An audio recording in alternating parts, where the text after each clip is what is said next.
Day 7 of the apocalypse. I crossed the entire city of Star Harbor just to bring life-saving supplies to my girlfriend. But she was on another man's arm, sneering as she watched me get kicked to the ground. She even stole away everything I'd risked my life to scavenge, then turned and climbed into a car, tossing back only one line. Goodbye. In your next life, try not to be so poor, so useless. What I didn't know was that this boundless hatred was about to completely rewrite my fate. Vroom, roar, the savage growl of an engine shattered the dead silence of the campus. A heavily modified off-road SUV came fishtailing in with arrogant swagger. It smashed through the abandoned cars blocking the road and skidded to a stop right below the girls' dormitory. The door swung open, and out stepped a young man with slicked-back hair and designer clothes. It was Derek, Star Harbor's famous rich second-generation heir. He leaned against the car door, a smug smirk on his lips, his eyes raking greedily over the building above. Then he shouted, "Maya, come on, let's go. My dad got inside intel. The safe zone's to the east. My car can make it through." His voice echoed across the empty campus, dripping with the kind of apocalypse-era entitlement that made your skin crawl. Come to think of it, in just 7 days, the world had become unrecognizable. A week ago, that eerie blood moon had appeared without warning. What followed was a massive, global mutation. Countless people collapsed without warning, then got back up, as bloodthirsty zombies. The world's order collapsed completely within a matter of dozens of hours. Worse still, a strange crimson mist began spreading around the city's outskirts. That red fog moved like a living thing, slowly contracting inward from the city's edges. Whatever it swallowed, human, animal, or zombie alike, would dissolve in absolute agony, reduced to a puddle of bloody pus. So the area inside the red fog's boundary became humanity's only safe zone, and a rare, lucky few awakened a power called a talent. Some gained superhuman strength, others could control ice or fire. They became humanity's hope for survival. Just then, a window on the 3rd floor was flung open. My girlfriend, Maya, once hailed as the belle of the finance department, stuck her head out. The innocent look she used to wear was long gone. All that remained was terror and a raw hunger to survive. The moment she saw Derek's SUV, her eyes lit up with wild joy, and she rushed down the stairs shouting, "Derek, wait for me. I'm coming down right now." She didn't even glance at me, standing in the shadows below. The boyfriend who'd stood guard all night, covered head to toe in black zombie blood. Once, she and I had been the envy of the whole university. But the good times didn't last. My parents died in an accident. To support myself and her, I dropped out of school and became an auto mechanic. Days spent under cars covered in grease, nights delivering food until dawn. Every cent I saved went toward her makeup and designer bags. The day the apocalypse hit, I was working overtime at the auto shop. The moment I got her distress message, I raced back with everything I had. From the west side of the city to the east, I crossed the entirety of Star Harbor. Just half an hour ago, fighting to grab her a single bottle of water, I'd nearly been tackled by 2 zombies. My arms still burned with pain.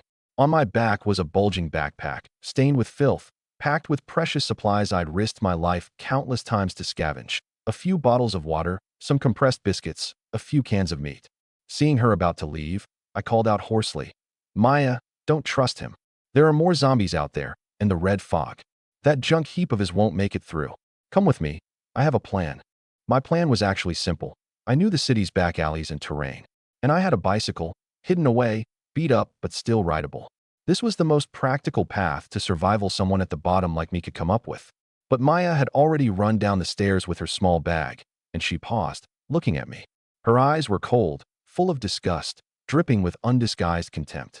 She opened her mouth and cut me down. "Ethan, don't be naive. This is the apocalypse. Derek has a C-tier talent. He's a real power now. You've got no money, no strength. What can you do besides wait to die? Everyone knows it's better to laugh in the car than cry on a bicycle."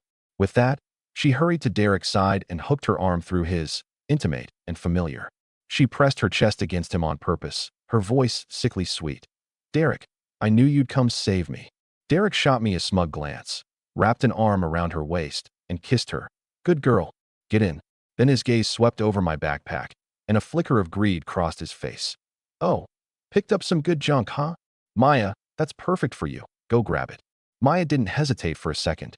She closed the distance in a few steps and reached for the backpack I clutched tight against my chest. "Hand it over. Useless piece of trash. Don't waste Derek's time." Her nails dug into the back of my hand, drawing blood. My rage finally ignited, and I snarled. Are you out of your damn mind? Let go. This wasn't just supplies. This was everything I'd bled for, my entire hope of survival. Seeing this, Derek came storming over, cursing, ungrateful piece of. Before he even finished, he drove his foot into my stomach. I was sent flying. That was no ordinary human strength. Ugh, ah. The agony curled me up like a shrimp instantly. The sheer force sent me stumbling, and I fell, the backpack flying out of my grip. Maya seized the moment and snatched the bag, not even sparing me a glance. Like a lapdog that just got a bone, she held it up to him like an offering. Derek, here? It's all good stuff. Derek weighed the bag in his hand, smiled with satisfaction, and tossed it casually into the back seat. Then he pulled her close and looked down at me from above. That look, contemptuous, like he was staring at an ant he could crush anytime he wanted. Kid, remember this. In this world, being weak is the original sin. No money, no power, no strength. You're a piece of shit. Trash like you is only fit to be an appetizer for the zombies out there. Or wait around to be dissolved into pus by the red fog. Maya, get in. Let this guy fend for himself, huh? Maya nestled into his embrace like a delicate little bird, dripping with mockery and satisfaction, as if she'd finally shed a heavy, humiliating burden she'd been carrying. Before leaving, she tossed a few more careless words my way. Ethan, I know this is a little cruel of me. All these years you only gave money, but what I gave was my youth. Goodbye. In your next life, try not to be so poor, so useless. With that, she swayed her hips and climbed into the warm car. The engine roared again, tires kicking up dust as the car sped off. Ah, boundless humiliation, the searing pain of betrayal, the despair of the apocalypse. It all crashed over me at once.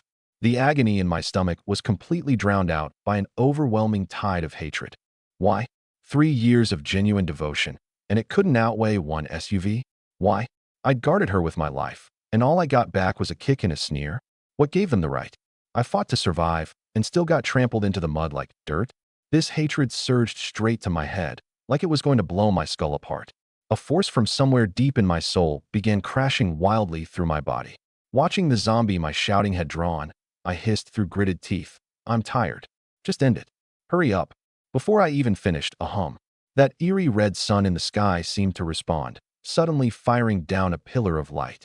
It engulfed me completely, wrapped in what looked like madness. Then, a cold, mechanical voice rang out in my mind. Extreme destructive will and boundless hatred detected. Meets highest binding requirements. SSS tier unique talent. Fortress heart. Activation successful. The searing pain receded like a retreating tide, replaced by an inexplicable sense of control. I understood instantly what that voice meant. A talent had awakened. A talent. This is the power of a talent. I struggled, half sitting up from the ground. The zombie drawn by the earlier commotion was already swaying its rotting body toward me, snarling. Its movements were stiff but not slow. Half its face was gone. If I've awakened a talent, that means I've become one of that rare lucky few too. 7 days into the apocalypse, information hadn't completely dried up. Piecing together fragments from Spotify's signal and the Survivor forum, I'd gotten a rough grasp of this world's brutal rules. 80% of the global population had turned into zombies outright. Of the remaining 20%, nearly half had died in this hellish week from starvation, hunting, and the red fog. 1 in 10 survived. And among the humans who remained, not everyone had what it took to fight back against doomsday. Only a small few could awaken a talent, and only by achieving a first kill against a zombie. On my way here, I'd used the terrain to take down a lone zombie. I'd barely survived that, and gotten nothing but exhaustion and fear for my trouble. At the time, I figured it was just bad luck, but only now did I recall a theory from some obscure corner of the forum. True awakening might not depend on the first kill at all. Extreme despair and boundless hatred. Those are the real key that unlocks your potential. That was it. When I'd ambushed that zombie, all I felt was fear and the survival instinct, nowhere near extreme. But just now, my girlfriend's betrayal, the rich kid's humiliation, my supplies stolen, surrounded by zombies with no way out. When all that negativity converged, it triggered the Blood Moon's response and activated my talent. And it was SSS tier. I quickly recalled a glimpse I'd caught of the talent trending thread. Talent tiers, from low to high, went F, E, D, C, B, A, S. In theory, the higher the tier, the more skills, the stronger the effects. EF was the level of most awakened. CD was already core squad material. AB was strong enough to dominate a region. An S tier? Across the whole country, an estimated fewer than 100 people. A C tier talent already counted as elite. Someone like Derek awakening C tier explained why he was so arrogant. As for anything above S tier, no one had ever reliably confirmed its existence. And what I'd awakened was a talent no one had ever even heard of, SSS tier, Fortress Heart. Cold streams of information poured in like a moment of enlightenment, burning themselves into the depths of my consciousness. Talent. Fortress Heart. SSS tier. Level 1. Metal control. Touch a metal structure barehanded to instantly understand its composition and dismantle it, gaining Fortress points. Vehicle upgrade. Consume Fortress points to upgrade and modify a bound vehicle. No blueprints required. 5 upgrade paths. Armor, firepower, mobility, survival, expansion. I understood almost all of it instantly. SSS tier. And a growth-type talent. This was basically a god-tier artifact for surviving the apocalypse. Especially for me, a mechanical engineering honors student turned auto mechanic. This power might as well have been custom-made. Dismantling cars barehanded, modifying them with pure will, building my own personal mobile war fortress. A fortress, unbreakable, packing serious firepower, a moving stronghold, instantly took shape in my mind. 100 men no match for one S tier? In front of my SSS tier, they were all cannon fodder. Derek, Maya, you think driving some beat-up SUV means you've already won? My journey is just getting started. First, I've got a problem in front of me to deal with. My eyes narrowed, and I forced down the urge to chase after them right then and there. The priority now was getting familiar with this new power, staying alive, and getting stronger. Facing the approaching zombie, I spun around abruptly. Summoning the last of my strength, I sprinted up to the 3rd floor in a few strides and slammed the door shut, locking it behind me. Outside, the zombie's snarling was temporarily muffled. This place was safe for now, and better yet, it had metal materials. The dorm room was a mess, clothes and makeup scattered everywhere. The air still carried a trace of the perfume Maya always wore, but now it just made me sick. Huff, huff. I leaned against the door, breathing hard, not from exhaustion, but from excitement. My gaze finally settled on the common steel-frame bunk bed. Let's start with you, I said, striding over to the bed and pressing my right hand against the cold steel frame. A strange pulse traveled from my palm into my brain, and the cold steel transformed into a transparent model in my perception. Decomposable target detected. Decompose. Decompose. I willed it. Centered on my palm, the steel frame began silently breaking apart, dissolving into faint light that flowed into my body. Within 15 seconds, the whole bed frame had vanished, leaving only the wooden bed board clattering to the floor. Decomposition successful. Fortress points gained, 15. Proficiency gained, 15. First-time decomposition bonus. Metal manipulation armament unlocked. A layer of invisible metal film appeared beneath my skin. Armament. My spirits lifted, and I checked it immediately. It could massively increase skin toughness and boost defense. I tried it right away, clenching my right fist and focusing my will. A matte metallic coating instantly covered my whole hand and forearm. I swung a punch at the tin cabinet nearby. A dull thud, and a small dent appeared. My fist barely registered the impact. With this skill, taking on 1 or 2 ordinary zombies in close combat wasn't out of the question anymore. Keep going. I set my sights on the remaining bed frames, planning to decompose every metal object in the room. I sneered, turned toward the lower bunk, and was about to decompose it. Thump! A pinkish-purple silicone cylinder rolled out from under the pillow and hit my foot. Beside it lay a few torn wrappers, printed with words like ultra-thin, long-lasting vibration. I stared at the thing, and remembered Maya, red-faced, once nestled in my arms, saying, "I want to save my most precious first time for our wedding night." Disgusting. Absolutely disgusting, I said coldly, and kept decomposing the bed frame. I gained 15 fortress points, bringing the total to 30 out of 100. The tin wardrobe. Decompose. After 8 seconds, the main body vanished, leaving only a pile of clothes. Gained 8 points, total 38/100. The aluminum window frame. Decompose. The frame disappeared, cold wind rushing in. Gained 5 points, total 43/100. Door locks, hinges, the metal washbasin stand. Every piece of metal I could find became my fuel. When the metal clothes hanger dissolved into nothing, I finally hit a level up notice. Fortress Heart Level Up, LV1 to LV2. Metal Control, decomposition speed increased 20%. New feature unlocked, Vehicle Scan, Special Modification. Leveled up. I perked up and checked immediately. Vehicle Scan. Touching a vehicle automatically reveals its model, condition, and core component status. Special Modification allows identification of special materials for use in vehicle modification. Good stuff. This ability would be crucial for finding and binding my starting vehicle. By now there was no more sizable metal left in the room. My point sat at 102, level LV2. Groll. I instinctively pressed a hand to my stomach, brows furrowing. I'd just refueled with food and water not long ago. My energy reserves shouldn't be draining this fast. So this is the price of using the talent. Better use it sparingly. Outside the door, the zombies clawing and snarling grew more frantic. Perfect. I'll test my blade on you and clear the path while I'm at it. I unlocked the door and yanked it open. The zombie in the security guard uniform, driven by its own momentum, lunged straight in, its hideous claws going for my face. My core snapped taut, and my right arm, covered in armament, swung out like a sledgehammer. Bang, crack. My fist landed square on the zombie's face, and its skull caved in and shattered instantly. The zombie was sent flying like a torn sack, hit the wall, twitched twice, and went completely still. The whole thing took less than 3 seconds. Phew, decent power, but the cost isn't cheap either. Close combat has a big advantage, but I need to end fights fast. I need to bind a vehicle as soon as possible to avoid unnecessary melee entanglements. After the fight, hunger hit even harder. I didn't linger. I headed straight downstairs to the cafeteria. With the red fog closing in, everyone here had already evacuated, and there weren't many zombies left either. Sure enough, the cafeteria's front doors had been violently forced open, tables and chairs overturned. Only a few zombie corpses remained, along with some contaminated, inedible food. Damn it, nothing left to eat. With that hope dashed, my mood soured further. Guess I'll have to pin my hopes on the parking lot. There were plenty of vehicles parked there. Maybe I'd find some overlooked food, and more importantly, a vehicle. The parking lot situation wasn't much better either. Many windows had been smashed, doors left hanging open. Clearly, someone had already searched it. Vehicle Scan. I focused and activated the newly unlocked ability.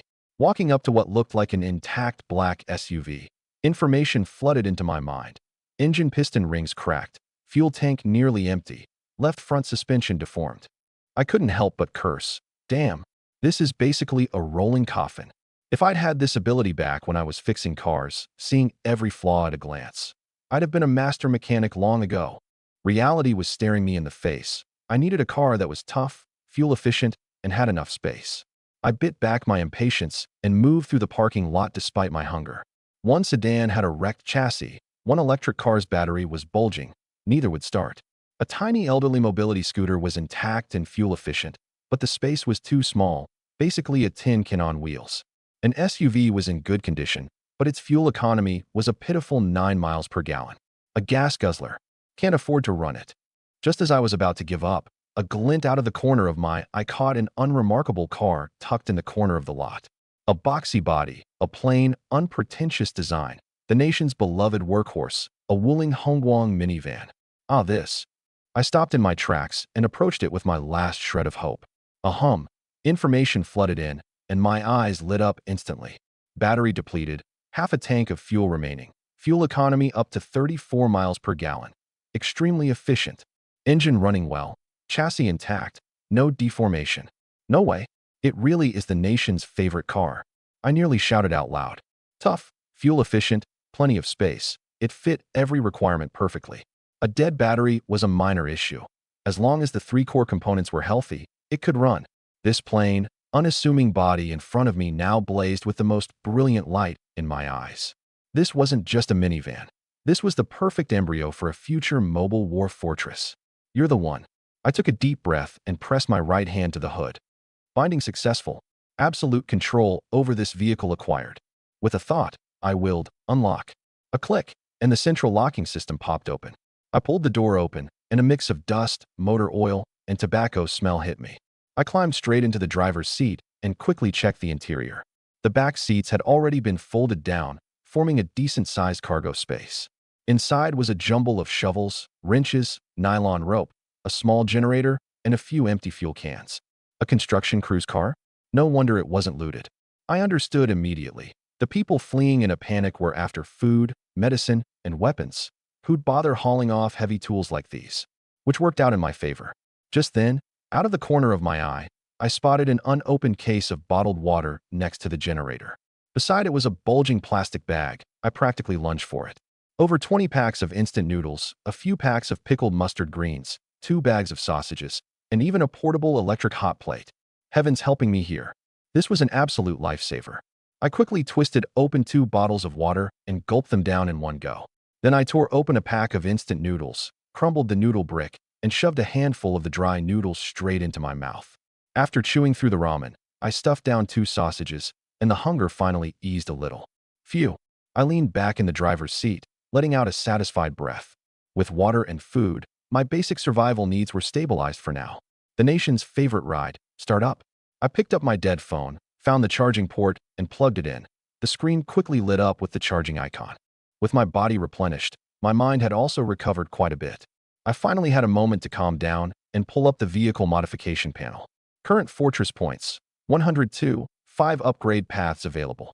Armor reinforcement was the most practical and urgent. It would cost 100 points to cover the vehicle with a layer of high-strength composite armor. 102 points, just enough for 1 upgrade, with a little starting capital left over. Side effect, vehicle weight increases, fuel economy drops accordingly. Upgrade time, 10 minutes. The fuel economy drop was something I hadn't anticipated. Looks like I'd need to make a gas station run. Confirmed. A layer of dim golden light instantly enveloped the entire minivan. A virtual 10-minute countdown floated in the corner of my vision. The upgrade needed time, so all I could do was wait. I casually opened my phone, which was charging.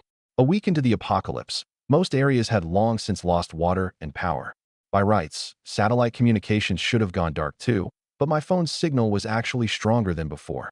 An app called Survivor Forum had been directly downloaded to every phone, packed with strategy guides and map information. The content wasn't regulated, a mix of truth and fiction. You had to sort it out yourself. I guess someone with an awakened talent must be using their power to keep Blue Star's network running. I switched the forum to the Star Harbor City channel. The red fog is spreading east at a rate of 0.75 miles per day. Survivors are advised to evacuate to the eastern suburbs immediately. The forum also had all kinds of recruitment and bounty posts, a mixed bag of legit and shady. I understood well enough. In this world, one person's strength was ultimately limited. So I posted my own recruitment ad on the forum, Mobile War Fortress Recruiting. Priority given to talent users and technical personnel. Pay based on contribution. No time wasters. I hit send, and the post quickly sank to the bottom. After all, there were hundreds of recruitment posts like this every day. Just then, my phone suddenly buzzed. A week into the apocalypse, this was the first time I'd received a message from someone else. I opened the green bubble to see a woman's profile picture flashing. Ethan, are you there? Day 7 of the apocalypse. I'd posted my recruitment ad, and the first person to reach out to me turned out to be Rachel, a beautiful doctor I'd met half a year earlier. Her voice trembled with despair, but I opened my mouth and asked flatly, "Have you awakened a talent?" She couldn't answer. I dropped a cold line. I only take people who are useful, not trophies. What I didn't know was that this woman I'd just shut out was about to erupt with something astonishing on the other end of the line. The woman on the phone was named Rachel. Same age as me, born into a family of doctors. She'd gotten into a top medical school through her own hard work, on a combined bachelor's-master's doctoral track. Young as she was already a key candidate being groomed by Star Harbor Central Hospital. She was strikingly beautiful, always in light makeup, with a bookish air behind her glasses. 6 months ago, her car had come in for maintenance at the shop where I worked. My careful, professional work had left a strong impression on her, close in age as we were. So she'd added me on WeChat, for convenience whenever she had car questions. Over the following months, our chat history had stayed as clean as a medical chart. Nothing but QA. When the blood moon descended, she'd just finished a surgery and was resting in her nearby apartment. Like most people, she assumed she just needed to hold out a few days until a rescue team came for her. But a week later, her supplies were gone, and nothing had changed. When she learned from the forum that the world's order had utterly collapsed, she realized she was trapped in a dead end. Worse still, she could already faintly see the deadly red fog closing in outside her window. She tried going out to look for supplies once, but the moment she stepped outside, she witnessed a neighbor being devoured by a horde of zombies. Terrified, she immediately retreated and abandoned the idea entirely. With nowhere else to turn, she tried reaching out to survivor squads on the forum. But the other party had bluntly asked her to send unfiltered, no makeup photos. The implication was obvious. She understood then, fully. Even with medical skill on her side, joining a stranger's group would likely just turn her into a bargaining chip. In this dog-eat-dog apocalypse, her beauty had become a liability instead. In her despair, with her phone down to 2% battery, she'd seen my recruitment post. Something in the wording felt familiar, grounded, so on a whim, she messaged me, just as she began to doubt the call would ever connect. Hello. My fingers swiped across the answer button. In the background, the low hum of an engine. Ethan, is that you? That squad called Fortress Heart. It's me, Dr. Rachel. My voice gave nothing away. It's me, Rachel. I saw your recruitment post. I want to join. The line went silent for a few seconds, then my voice came again. Since you read the post, let me ask you, have you awakened a talent? Direct, blunt, not a shred of politeness. And not yet. I don't dare touch those monsters. She caught the subtext in my words. In this world where power was everything, what was a doctor with no ability really worth? Actually, I look pretty good. The humiliating words tumbled out of her dry throat before she could stop them. I cut her off coldly, my voice completely flat. You've misunderstood me. I only take people who are useful, not trophies. As for looks, that's a bonus at best. I figured her family was well off, that she drove a luxury car, probably some rich young lady who'd gotten where she was through connections. Especially since she'd been willing to offer herself up like that. It only confirmed my read on her. I understand. Her voice went dry and low, resigned to reality. Goodbye, Dr. Rachel. My voice carried the tone of someone about to end the call. All her life, she'd been dismissed by countless people. That her looks were the result of plastic surgery, that her grades were from cheating, that her doctoral admission came from sleeping with the dean. She knew, if she hung up, all that waited for her was death. So she let 20-some years of anger burst out all at once. Ethan, wait. They all say I'm just a pretty face living off her looks. A trust fund airhead riding on family connections. I'm a direct track PhD student in clinical medicine at Star Harbor Central Hospital. Top of my class, 3 years running. That's from sleeping 4 hours a night and living in the library and the operating room. I know every muscle, every blood vessel in the human body. My worth is on the operating table. She was panting, her chest heaving violently, treating me like a trash can for her emotions. I never had plastic surgery, never slept with the dean. I'm still a damn virgin, okay? Are you satisfied now? After that long outburst, she seemed drained of all strength, her back slamming hard against the cold wall. All that came through the receiver now was her broken sobbing. It was so humiliating. Rachel had never been this humiliated in her entire life. The campus belle, the medical prodigy, all of it a joke right now. This was also the first time in her 20-some years of life she'd ever cursed out loud. She spoke suddenly, her voice exhausted, carrying a strange note of gratitude. Thanks. At least you're decent enough not to just hang up while I lost it. She tugged at the corner of her mouth, trying to smile, but it looked worse than crying. Her fingers trembled as she reached to press that red end call button. Let it end. Let everything end. Send me the address. My voice rang out again. 4 simple words, cutting through the receiver without warning. Her finger froze, an inch from the screen, her mind going blank. She even wondered if she'd hallucinated it. Had he agreed? She trembled all over, almost on instinct opening the location sharing feature. Her eyes locked onto the little spinning circle on the screen, sending. But just as the circle was about to finish, right as the message was about to go through, the screen suddenly went dark. The glaring red battery icon vanished completely, replaced by dead black silence. The phone had died. Rachel froze in place, as if turned to stone. Did he get it? Panic seized her heart instantly. The progress bar looked like it had been just short of finishing. Without an address, how could I possibly find her? Would I think she was messing with me? Would I give up because of it? The apartment fell into dead silence, swallowing her whole. Her only connection had cut off completely, right in front of her eyes. She stood up abruptly, her voice carrying an almost obsessive certainty. He must have gotten it. He must have. He delivered a car to me 6 months ago. He's been to this complex before. He has to remember the location. That thought became the last pillar holding her up. The survival instinct overrode everything else. She rushed to her desk and started frantically searching through it. Heavy medical textbooks and a small first aid kit tucked in her nightstand. Inside were adrenaline, strong antibiotics, sterile suture kits, and a tourniquet. These were all proof of her worth. As long as I came, as long as I could find this place, she could trade her knowledge for a chance to survive. She clutched the books and the first aid kit tightly to her chest and slid down against the cold wall to sit on the floor. In the darkness, she stared fixedly at the door, ears straining to catch any sound from outside the window. An engine. She needed to hear an engine. That was her only hope. On my end, seeing that the other party is hung up, notice, I frowned slightly. I called back, but got no response. Was it a coincidence, her phone dying? Or a carefully laid trap? In this apocalypse, people's hearts were unfathomable. Using a woman's vulnerability and despair to set a trap wasn't uncommon on the forum.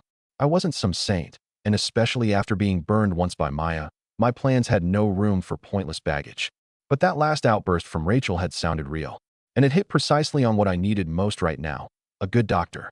The SSS Tier Fortress Heart talent was, at its core, about vehicles, upgrades, modifications, all external things. And I myself was still flesh and blood, not invincible against bites and sudden ambushes. One accidental serious injury and infection could end my journey before it even really started. So a doctor skilled in trauma care and familiar with pharmacology was worth no less than a powerful combat-type talent user. Rachel hadn't awakened a talent, likely because she hadn't completed a first kill, which meant she was currently unmarked, highly moldable. Biyun Yaju, Building 7, Unit B. I murmured, repeating the fragment of address she'd given. My finger scrolled through the WeChat chat history. The location from delivering her car 6 months ago was still clearly saved. There it is. The memory matched. The address was correct. Looked like Rachel hadn't lied, at least not about this crucial piece of information. I pulled up the map. The apartment was in the southern district of Star Harbor, not too far as the crow flies. But the actual road conditions. I glanced out the car window at the wreckage-strewn street. Navigation says half an hour? Heh, I gave a wry smile. The roads of the apocalypse were paved with lives. I estimated it would take at least an hour. Outside the window, the red sun was about to set, the sky growing darker by the minute. The forum's pinned warning was etched deep into everyone's mind. Nighttime in the apocalypse is when zombies are most active. Do not travel at night unless absolutely necessary. Night was the true hunting ground. Zombies sluggish by day turned abnormally violent and agile under the blood moon's influence. Worse still, certain mutant creatures only emerged in the dark, their movements shrouded in mystery. Setting out now to cross the chaotic urban district would be like throwing myself into a meat grinder. Just then, the upgrade countdown in my field of view hit 0. Armor reinforcement complete. Vehicle weight increased 15%. Fuel economy has dropped accordingly. The dim golden light wrapping the car faded, revealing the upgraded body. The once plain nation's favorite minivan was now cloaked in a matte dark gray coating. From the hood to the tires and chassis, everything was covered. The silhouette unchanged, but it looked noticeably tougher now. I rolled down the window and rapped my knuckles against the door. That solid, heavy feel was incredible. With a thought, I pulled up the info panel. 3 core components in good condition, armor reinforcement, basic, fortress points, 2. A new modification panel had also appeared alongside it. Add mutant creature cores, energy crystals, and other special materials to enhance vehicle effects or unlock special properties. Looked like this was the special modification unlocked at Fortress Heart Level 2. The forum guides had mentioned that certain elite zombies had a chance of dropping special materials upon death. Looked like the zombies I'd killed so far had been too ordinary. None had dropped anything special. To get these materials, I'd have to actively hunt down those dangerous ones. Fuel economies dropped to the low 20s. I'm used. The weight increase inevitably meant higher consumption. Finding fuel was now an urgent priority. I remembered a sizable gas station I'd passed not far from here, right along the necessary route to Biyun Yaju, in a remote spot that might not have been looted yet. Checking the time, night would fall within 10 minutes at most. Perfect, it's on the way. I made my decision immediately. The fortress needed supplies, the night needed shelter. I'd use it as the proving ground for this armor's first real test. I shifted into gear, released the parking brake, and the nation's favorite minivan slowly rolled out of the parking lot. A hum. I gripped the wheel tight, my palms sweating. I was excited, eager to see just how good this armor reinforcement really was. This road was the best litmus test. The moment I drove out of the campus gates, 2 wandering zombies appeared ahead. They wore tattered work uniforms, their skin gray and rotting. The instant they heard the engine, their decayed heads snapped, toward the minivan. In their cloudy eyes, a hunger for living flesh erupted. Roar! They burst into speeds far beyond ordinary zombies, lunging straight at the van. My heart leaped, my pupils constricting. On the road here, I'd seen too many ordinary vehicles left in horrific states after hitting zombies. Shattered windshields, ruptured radiators, practically a death sentence in this apocalypse. Bring it on. My eyes went sharp, and instead of slowing down, I floored the gas pedal. I chose the most brutal approach, a head-on collision. Bang, bang, two dull thuds, followed by the unmistakable crack of bone. At the moment of impact, a massive force surged through the wheel, and the whole vehicle shuddered.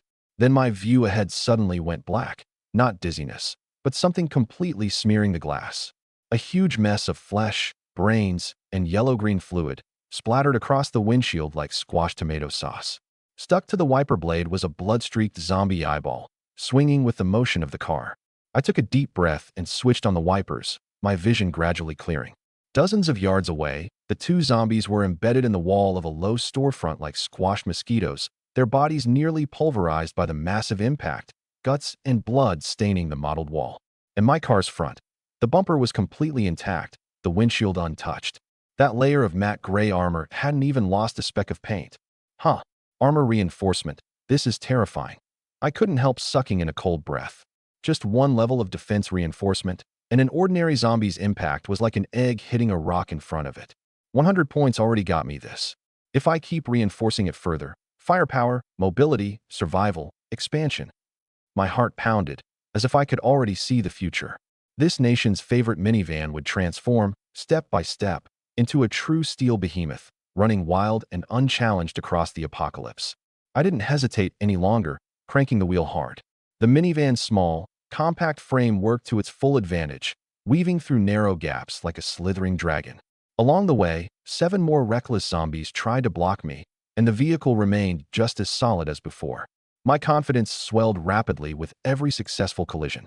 By the time the red and white roof came into view, the last traces of red had completely vanished from the sky. A massive, eerie blood moon quietly emerged. The gas station was dead silent. Darkness, the true hunting ground of the apocalypse.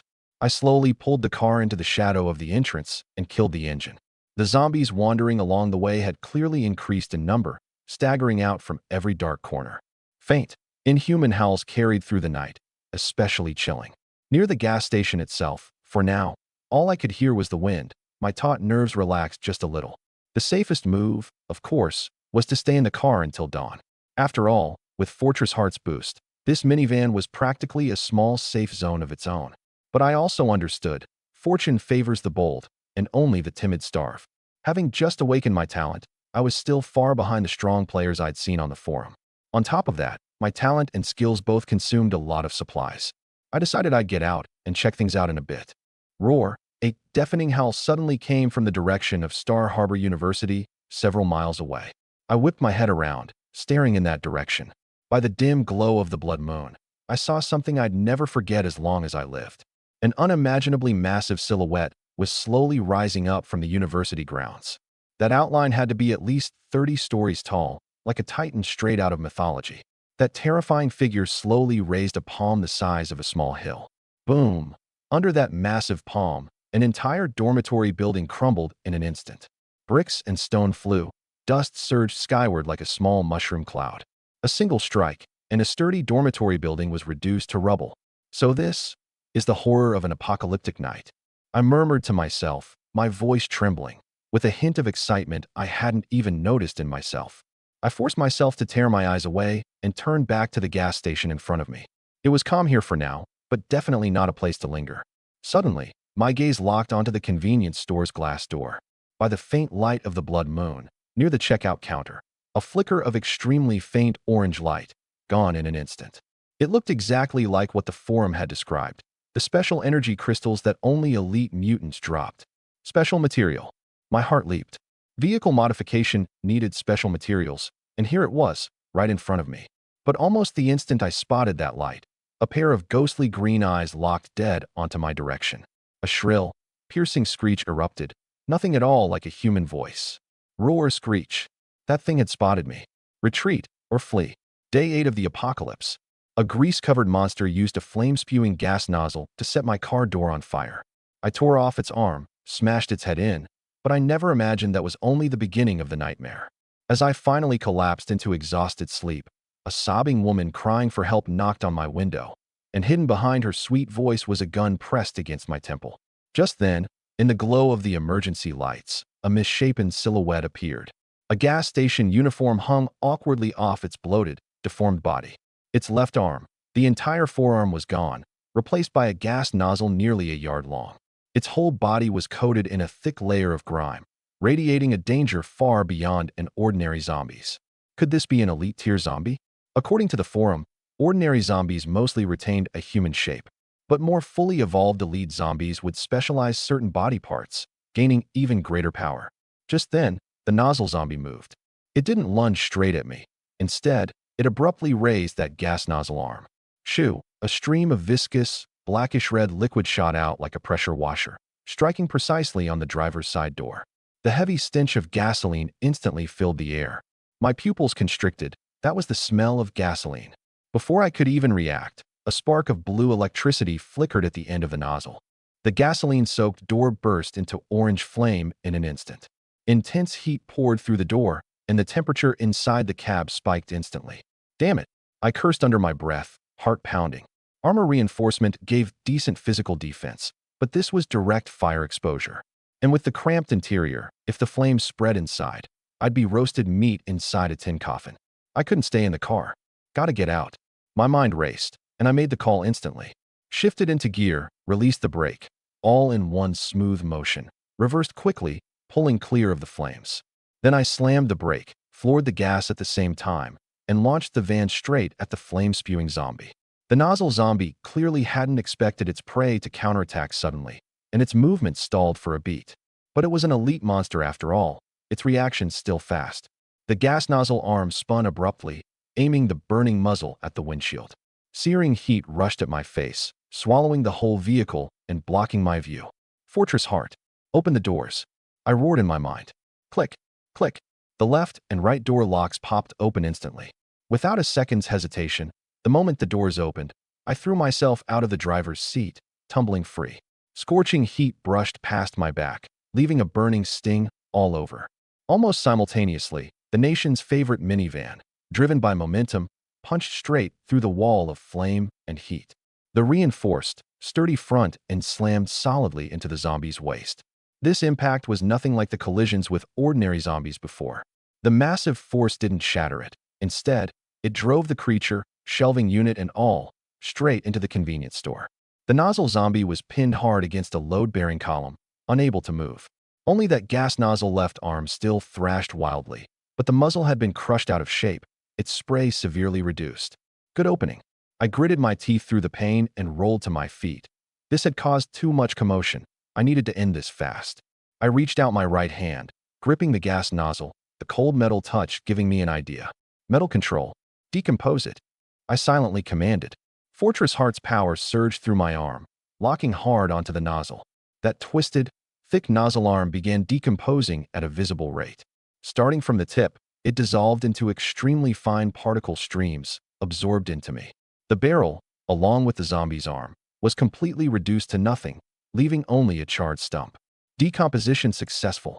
Fortress points gained, 120. Proficiency gained, 120. Special material obtained, flame iron shavings, elite tier. I could feel that my decomposition speed now was noticeably faster than before. Roar ugh. The nozzle zombie let out a pained, furious howl. Its body struggled uselessly in the wreckage. Only its head, the one part still free, still reaching forward relentlessly. My eyes went cold, without a shred of mercy. My right arm, from shoulder to fist, instantly covered itself in a thick, matte metallic sheen.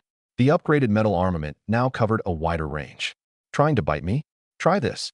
I planted my stance and channeled my whole body's strength into the punch. My right fist slammed into that twisted, deformed skull, followed by a dull crunch like a ripe watermelon bursting. The nozzle zombie's struggling stopped completely, only half its body left twitching faintly in the wreckage. Fight over. I panted hard, releasing the metal armament. That burst of continuous actions had drained a huge amount of stamina and mental strength. I forced myself to calm down and walked over to that disgusting pile of remains.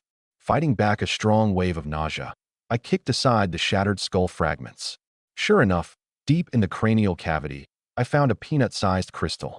It felt slightly warm to the touch, with a clear pulse of energy. An elite tier core, and a fire-type one, the most valuable kind. I knew this was what the forum treated as hard currency, something that only had a chance of dropping from killing elite zombies. Apparently, certain powerful talent users could absorb energy directly from a core to strengthen themselves. Next, my gaze fell on a piece of dark red metal in my hand. Thin as a willow leaf, irregular at the edges, marked with flame-like patterns. This was the flame iron shavings from decomposing the nozzle arm. The metal was a little hot to the touch, and much heavier than ordinary steel. Fortress Heart provided more detailed info. Flame iron shavings. Contains trace fire-type energy, extreme heat resistance, and fire affinity. Fused into armor, increases fire resistance. Fused into an engine, slightly improves combustion efficiency. Good stuff. My heart lifted. This risky trip had been worth it. Whether the core or the flame iron shavings, both were incredibly precious materials. I carefully tucked them into my inner backpack. With that done, an overwhelming wave of exhaustion hit me instantly. Combined with inhaling some smoke, my head felt heavy, my vision darkening. I hurried back to the car and locked the doors with a thought. The exterior armor on the driver's side was charred black, the surface coating badly damaged, some areas showing signs of melting. Thankfully, the fire had gone out. I managed to park the car in a nearby clearing, then collapsed into the driver's seat, unable to hold on any longer. First, let me rest a bit. The thought flickered through my mind, and my head lolled to one side. I was out cold almost instantly. Time slipped by, minute by minute. I had no idea how long I'd slept, until a faint knocking sound rang out beside my ear. Knock, knock, knock, knock, knock, knock. I was jolted awake by a persistent knocking. Someone was rapping on the driver's side window. I startled awake. The sky outside already faintly gray. The blood moon had faded, the red sun streaming in through the windshield. I tilted my head slightly, looking out through the gap in the window. A stranger's face, pressed right up against the glass. Her complexion was terrifyingly pale, her eyes swollen red like peaches. The thin t-shirt she wore had been roughly torn open, a large expanse of skin exposed. Her voice carried a sob, trembling through the gap. Help. Help me. Please, take me with you. I'll do anything. Her eyes darted frantically around the inside of the car. When she saw my young but strikingly calm face, she seemed to freeze for a moment. Then she pounded on the window even harder, tears streaming down like a string of broken pearls. Sir, please. My boyfriend's hurt. You're the only one who can save us. As she cried, she instinctively pulled at her torn collar. The gesture, instead of covering anything, only made the pale skin beneath more visible. Paired with her tear-streaked, pitiful look, it would have been overwhelming for any ordinary man. My brow furrowed almost imperceptibly. In the apocalypse, a lone woman, this disheveled and this enticing, actively knocking on a stranger's car window for help? Too deliberate. Too familiar a script. Traps built to exploit human weakness had come up on the forum again and again. Maya's betrayal was still fresh in my mind. I wasn't about to trust any sudden kindness so easily again. I didn't open the door right away, just cracked the window a sliver, enough to hear. What happened? My voice was flat, unmoved. The woman, as if grasping a lifeline, urgently pointed toward the convenience store. In the bathroom of the convenience store, we ran into a monster. Its arm is a gas nozzle. It can spray fire. Our car got burned up in seconds. My boyfriend got hurt protecting me. Please, sir, take us with you. We've got gasoline. We've got food. We'll give you all of it. Just take us with you. Her eyes swept over my unremarkable but unusually sturdy minivan. She and her companion had watched last night's fight clearly from the shadows. This car had brutally rammed away that fire-spewing monster, far better than their own SUV, which had burned down to a frame in an instant. I caught the key words, my tone still flat. Gasoline? Supplies? How much? Where? In the convenience store bathroom. 2 cans of gas, half a case of bottled water, a backpack of food. The woman quickly said, leaning forward slightly, trying to let me see her more clearly. Please, we'll give you everything. I pushed open the car door, my movement clean and decisive. Lead the way. The woman seemed surprised I'd agreed so readily, and froze for a second. Then a look of wild joy crossed her face, and she turned, stumbling toward the bathroom. Quick. Sir, my boyfriend's badly hurt. At the bathroom door, she shoved it open and called out with a sob in her voice. Bruno, we're safe. The instant I stepped through the door, a cold, metallic sensation suddenly pressed against my right temple. Don't move. Move an inch, and I'll blow your head off. A sinister voice sounded next to my ear, thick with barely restrained smugness. At the same time, the woman who'd been so pitifully pleading a moment ago had her expression changed completely, the pleading gone without a trace. She darted to one side, blocking the doorway, a knife somehow now in her hand, glaring at me viciously. My gaze swept calmly over the interior of the bathroom, cramped, reeking of urine and blood. The man holding the gun was indeed the Bruno the woman had mentioned. He was genuinely injured, his left arm wrapped in a blood-soaked strip of cloth.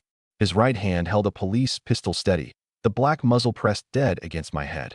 His eyes were full of greed and a thrill from holding another's life in his hands. Bruno grinned wide, baring his teeth in a savage smile. Huh, idiot. So easy to trick. Saw a chick showing some skin and you couldn't stop yourself, huh? Nice car you got there. That monster's fire didn't even burn through it last night. I've been dying for a ride, and here you come, delivering yourself right to my door. The woman beside him, Cindy, echoed shrilly. Ha ha ha. Kid, didn't expect that, did you?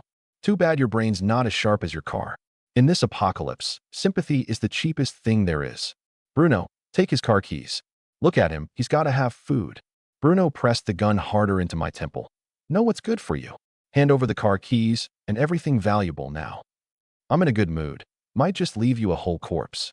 I acted as if I hadn't heard the threat at all. My gaze calmly settled on the corner, where a few blue fuel cans, half a case of bottled water, and a bulging hiking pack sat stacked. That's all the supplies there are. My voice, flat, as if I were asking about today's weather. Bruno and Cindy both froze for a second. Bruno, enraged by my dismissiveness, felt insulted. The hell? Who do you think you're looking down on? Shut up. Get down on your knees. Hand over the car keys. The moment he finished, his fingers slammed down on the trigger. In that split second, my right hand, hanging at my side, instantly covered itself in matte metal.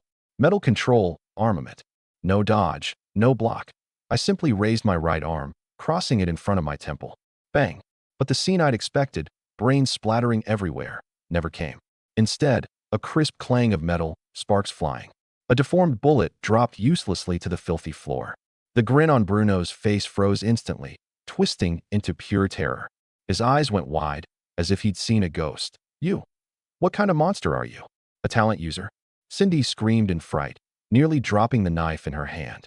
My eyes turned completely cold in that moment. Looks like your choice just became a dead end. As Bruno tried to pull the trigger again, my metal-armored right hand had already seized his gun-wielding wrist. Crack. A bone-snapping sound. Ah. Bruno let out a scream of agony. His wrist twisted a full 180 degrees, the pistol flying from his grip. Without hesitation, the next second, I clamped down precisely on Bruno's throat. Ugh, ha ha. His feet left the ground, lifted single-handedly by me. Bruno thrashed wildly, choking, his face full of terror and pleading. My eyes stayed cold, watching him twist uselessly in my grip. A few seconds later, with a light, crisp snap, his cervical spine broke clean. The struggling stopped instantly, his head lolling to one side, pupils blown. I tossed the body aside like garbage. My cold gaze swept to Cindy, who'd gone limp on the floor. A sudden stench filled the air, she'd wet herself. No, don't kill me. Please. He forced me into it. Cindy was scared out of her wits, the knife clattering to the floor.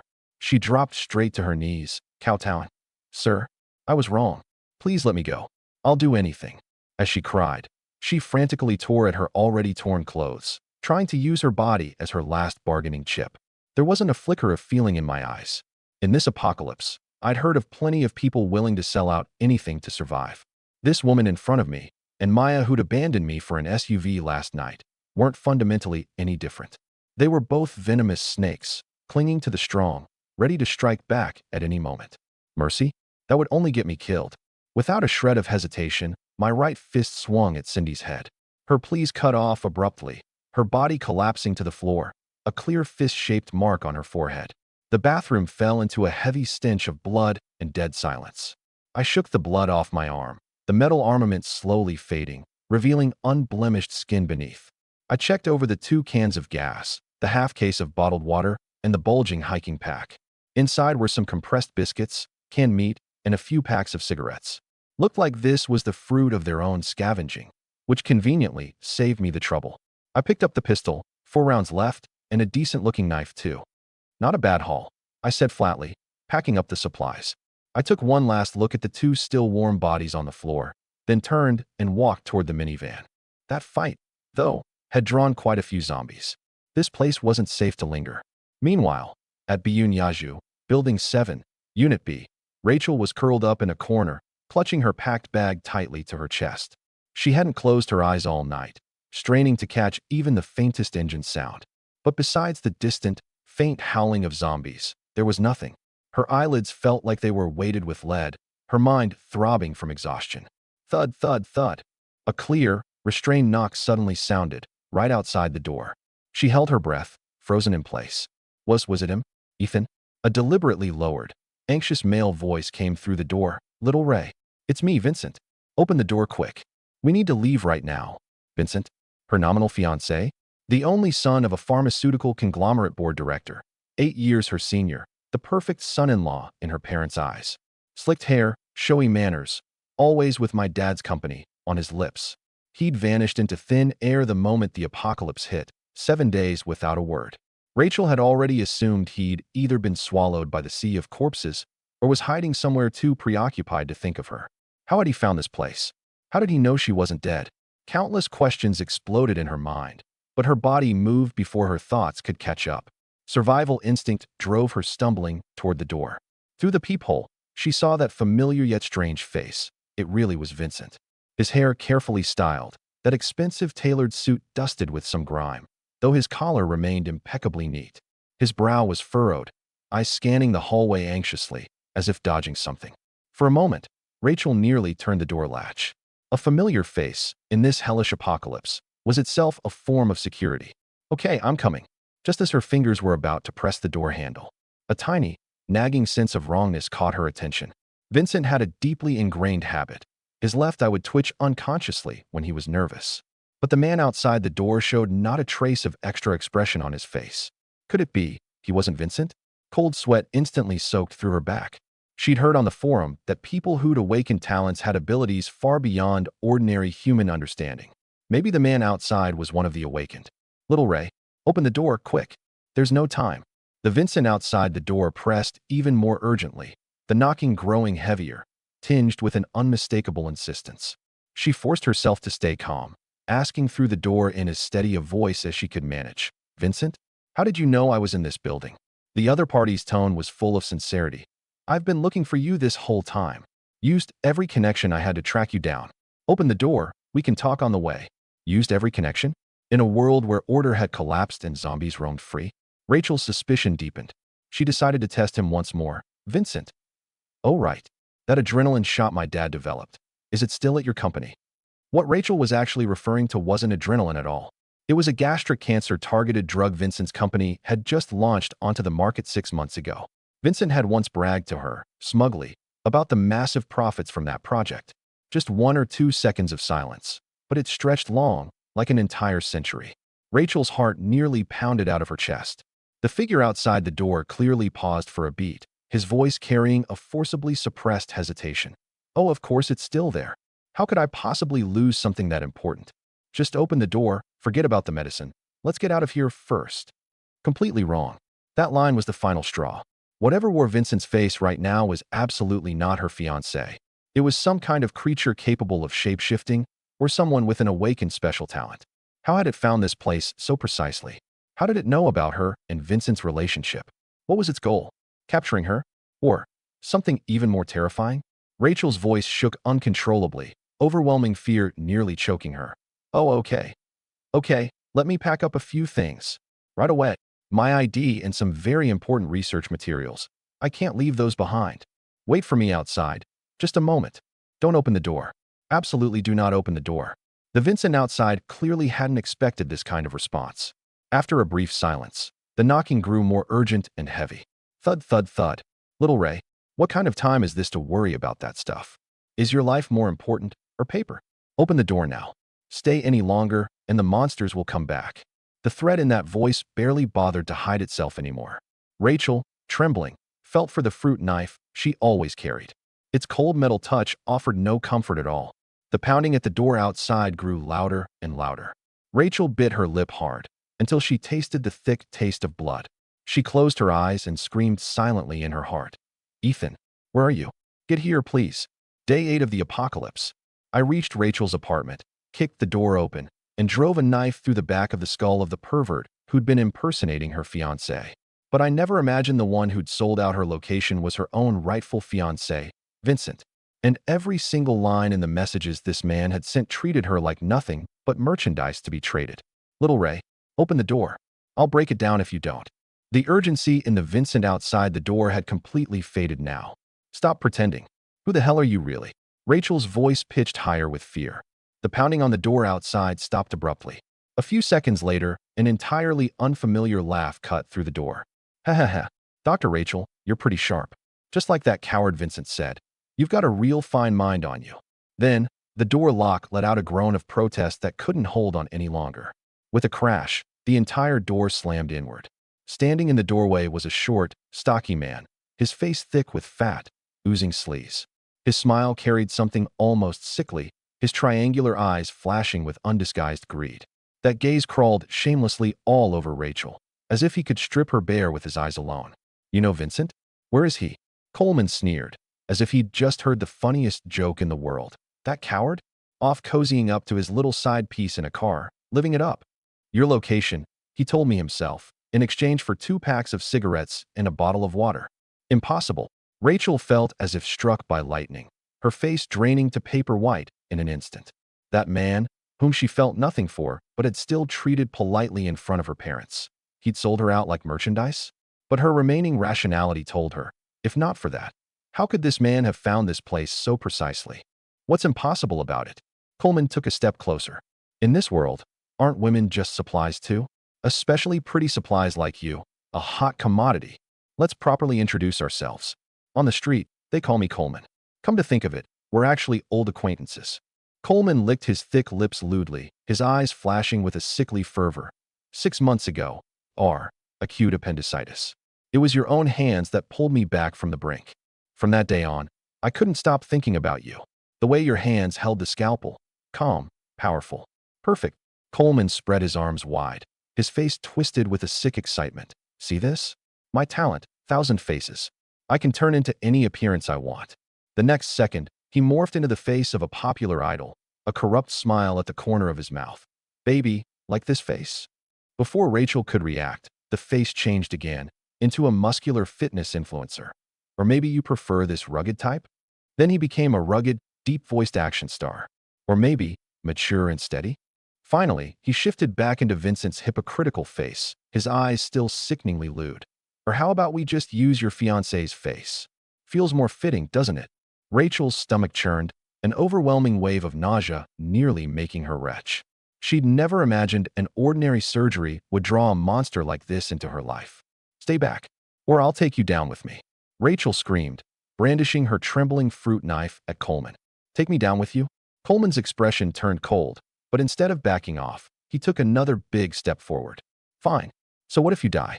I like it fresh, warm from the kill. I know a friend who's a wakened puppeteer. He can turn people into eternal dolls. That way you can stay with me forever. Your body, your face, mine, forever. Rachel's whole body shook violently, and a desperate, resolute thought was born out of her despair. She flipped the knife around, pressing the blade tight against her own cheek. You like my face? I'll ruin it right now. Then you can get off on staring at an ugly monster. No. Stop. The lewd grin on Coleman's face froze instantly. He let out a shriek, his body lunging toward Rachel on instinct. That was his treasured piece of art. How could it be destroyed? Thud. A dull, brief sound abruptly cut off Coleman's shriek. Rachel only felt a flash before her eyes, and a spray of warm liquid splattered across her face. Her pupils blew wide as she saw, clearly, a deep, bleeding hole opening in the man's forehead. His shocked, furious expression froze in place, and his body, without support, dropped straight down. Dust swirled where he fell, revealing a figure standing in the doorway. A bloodstained work uniform, a tall, straight build, a cold, hard expression, pulling back a knife caked with brain matter from the back of Coleman's skull. It was Ethan. He'd really come. She watched me calmly flick the mess off my knife, my movements practiced to a terrifying degree. Rachel's mouth fell open, but no sound came out. Dr. Rachel, got everything packed? My voice carried no ripple of emotion. By now, she was nothing like the medical elite from 6 months ago, driving her luxury car, dressed to the nines. For the sake of mobility, she'd cut her long hair short and simply tied it in a low ponytail. She wore the plainest dark athletic wear, sturdy sneakers, everything geared toward practicality. Though a little haggard, she still couldn't hide her cool, aloof air, which actually saved me a fair amount of trouble. Rachel's gaze couldn't help but drift to the still slightly twitching corpse on the floor. Ethan, he's dead? Though she was a doctor, someone who'd faced death head-on in the hospital, her scalpel had always been a tool for saving lives. This was the first time she'd watched, up close, a living person get ended so cleanly and abruptly. Don't carry this as a burden. This kind of thing is going to happen a lot from now on. Getting used to it early will serve you well. Get used to it? Get used to killing people? Or get used to watching others be killed? Rachel's heart sank. My words sent a chill through her. But that send me the address from last night's call, and this reality right in front of her now, gave her an immense sense of security. In this world, rules and morality had long since become unrecognizable. Staying alive was the only truth left. I didn't pay attention to the confusion in her eyes, crouching down and quickly patting Coleman down. I found a few pieces of chocolate, a small bag of compressed biscuits, a lighter, nothing else. He hadn't been carrying much, probably a local from nearby. I frowned, murmuring, there must be a survivor stronghold nearby. Just then, ding. The sound came from a phone that had slipped out of Coleman's pants pocket. The screen lit up, and a new WeChat message popped up, the sender's contact name glaringly obvious, Coward Vincent. I opened the chat window, and several unread messages were flashing. Coleman, did you find my wife Rachel? I'm just curious about one thing. Is that girl actually still a virgin? We're waiting at the back entrance of the complex. Hurry it up. Once you're done, let our brothers have a taste too. That voice. Rachel felt struck by lightning again. Even through the phone, she instantly recognized whose voice this was, Vincent, her nominal fiancé. Every line dripped with vulgarity, sleaze, and blatant objectification of women. I looked up at Rachel, who was shaking all over. Your man? My fiancé. Rachel practically forced the 3 words out through gritted teeth, feeling like the biggest joke in the world. Then you. My gaze swept over her. I'm clean. Rachel straightened her back abruptly, her eyes unusually stubborn and clear. She didn't need pity, and even less sympathy. She wanted to trade her own worth for the right to survive. In that moment, she finally fully understood the line from my recruitment post. I only take useful people. Feelings? We can talk about that once we're alive. In this apocalypse, what room was there for sentiment? Strength and utility were the only currency that mattered. Oh, my response remained flat, and I casually pocketed the broken phone. Then I turned my gaze to the backpack behind her, and beside it, a bulging, heavy-looking suitcase. Is that everything? Ethan, let's go, Rachel said, taking a deep breath, trying to make her voice sound reliable. She quickly shouldered the backpack stuffed with medicine, then struggled to drag the enormous suitcase. I watched her slightly clumsy but determinately effortful movements, my brow furrowing almost imperceptibly. A woman, bringing this much dead weight along at a time like this. I remembered every time I'd taken Maya out, she'd bring a whole box of odds and ends, and I'd rush around for her without ever using any of it once. The car space was a precious survival resource, not meant for hauling things that were nice to have, but ultimately useless. I stepped forward and grabbed the suitcase's pull handle myself. Hey, Rachel had just started to say she could manage, when she felt her hand go light. The case had already been lifted easily out of her grip by me. The weight in my hand surprised me a little. This didn't feel like clothes or makeup. Rachel quickly explained, worried I'd be annoyed by the trouble and change my mind. I'm sorry, Ethan. This is all my medical textbooks and notes, plus a few important anatomical atlases. In this kind of environment, this knowledge is bound to be useful. I won't take up space for nothing. I weighed the heavy case in my hand, then looked at her eyes, full of exhaustion but still stubborn. For this seemingly delicate female doctor, I felt my opinion shift for the first time. At least, she wasn't the type who just wanted to lean on someone else, worthless beyond her looks. Having faced reality head-on, she seemed to be genuinely searching for her own place and value now. Stay close. I finally spoke, my voice still cold, but no longer laced with doubt. I carried the heavy suitcase in one hand, gripping the knife reversed in the other, and turned to head out the door. Got it. Rachel's spirits lifted, and she quickly followed close behind. Her instincts told her that choosing me had been the right call. The stairwell reeked heavily of blood. We'd barely gone a few steps when Rachel's eyes were drawn to a corpse, chewed beyond recognition. The horrific sight drained the color from her face again, but she clenched her jaw and forced herself to look away. There are a lot of dead out there. Be prepared. I didn't look back. Got it. She stayed close behind, her footsteps echoing clearly through the dead-silent stairwell. She understood. This wasn't the end, just the beginning. The bloody scenes ahead of her would become the new normal. This way. My voice was low and clipped, eyes scanning our surroundings. The two of us soon reached a corner, where a boxy minivan sat quietly parked. Rachel's footsteps abruptly halted, her eyes going wide. She stared at that unremarkable, even slightly dowdy minivan, then looked at my hard, cold face. This was supposed to be the mobile war fortress from the Post? That felt a little too abstract. She instinctively looked back at a white city SUV parked not far off in the lot. That was her car, reliable performance, comfortable interior, her everyday commuter vehicle. Rachel hesitated a moment, but couldn't help asking, "Ethan, why don't we take mine instead? Mine's all-wheel drive, higher ground clearance. Might handle these road conditions better." She pointed at her white SUV, pulling the key out of her pocket, trying to make the suggestion sound more reasonable. I didn't slow my pace, didn't even glance back at her, just walked over to the driver's side of the minivan. A soft click, and the door lock popped open. "Get in." I pulled open the driver's door, giving the order without turning around. At the same time, my left hand carried the suitcase to the back of the car, and with a thought, the rear hatch silently rose open. Rachel looked at that automatically opening tailgate and froze again. Since when did an old clunker of a minivan have this kind of high-tech feature? She pushed down her confusion and jogged over to help carry the suitcase. But I lifted it single-handedly, and that heavy case, as if weightless, was tucked firmly into the roomy space in back. Rachel looked at the defined muscle lines in my arm and lost herself for a moment. "Get in the front." I closed the tailgate and pulled open the passenger door. She noticed the passenger seat was reasonably clean. Clearly, the clutter had been cleared out ahead of time. She pressed her lips together and said nothing more, obediently climbing in. I got into the driver's seat, closed the door, and with a thought, the locks clicked shut again. Inside the car, a relatively safe space had formed, and my taut nerves finally eased a little in that moment. The engine started with a low rumble. I pulled a bottle of water and a bag of instant noodles from the storage compartment and handed them to Rachel. My voice still had no particular rise or fall. "Make do for now. Your car was way too subpar. Eat something first." Hearing that phrase, "Your car was way too subpar," Rachel's mouth twitched involuntarily. Her top-of-the-line urban SUV, worth several $100,000, was too subpar in his eyes. However bad it was, surely it was still better than this utility minivan? But she didn't dare argue, just silently tore open the noodles and nibbled at the stiff, dry noodle brick with cold water. As she ate, tears began sliding down without warning, dripping onto the noodles in her hand. Not grief, not fear, more like a release after being wound too tight for too long. I glanced at her but said nothing, just handed over a charging cable. "Charge it." Rachel sniffled, took the cable, and plugged it into her long-dead phone.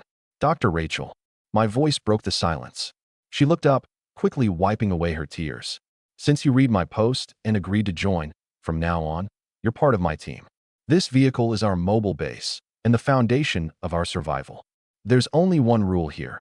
Trust me, obey me, and you'll live. Doubt me, betray me, or if I die, you won't survive to see the second day." Rachel nodded firmly, her voice unusually resolute. "Okay, Ethan, I'll listen to whatever you say. You just experienced firsthand. Talent users in this world have already gone beyond what you could have imagined. Zombies are terrifying, sure, but what's always most terrifying is people." Rachel nodded hard, deeply moved. Vincent's betrayal, Coleman's depravity, both had taught her a brutal, bloody lesson. In this collapsed world, the man in front of her was her only anchor. I paused for a moment, then spoke, each word landing clearly on her heart. "One more thing. I'm a normal man, and you're a beautiful woman. I'm not interested in playing at some platonic arrangement, so you'd better be prepared for that.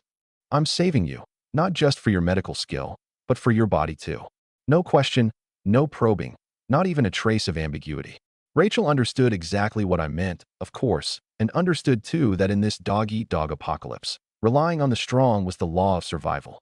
She just hadn't expected me to declare ownership this directly, this dominantly. The panic lasted only a moment, because what I'd stated was, simply, the truth. She took a deep breath, forcing herself to calm down.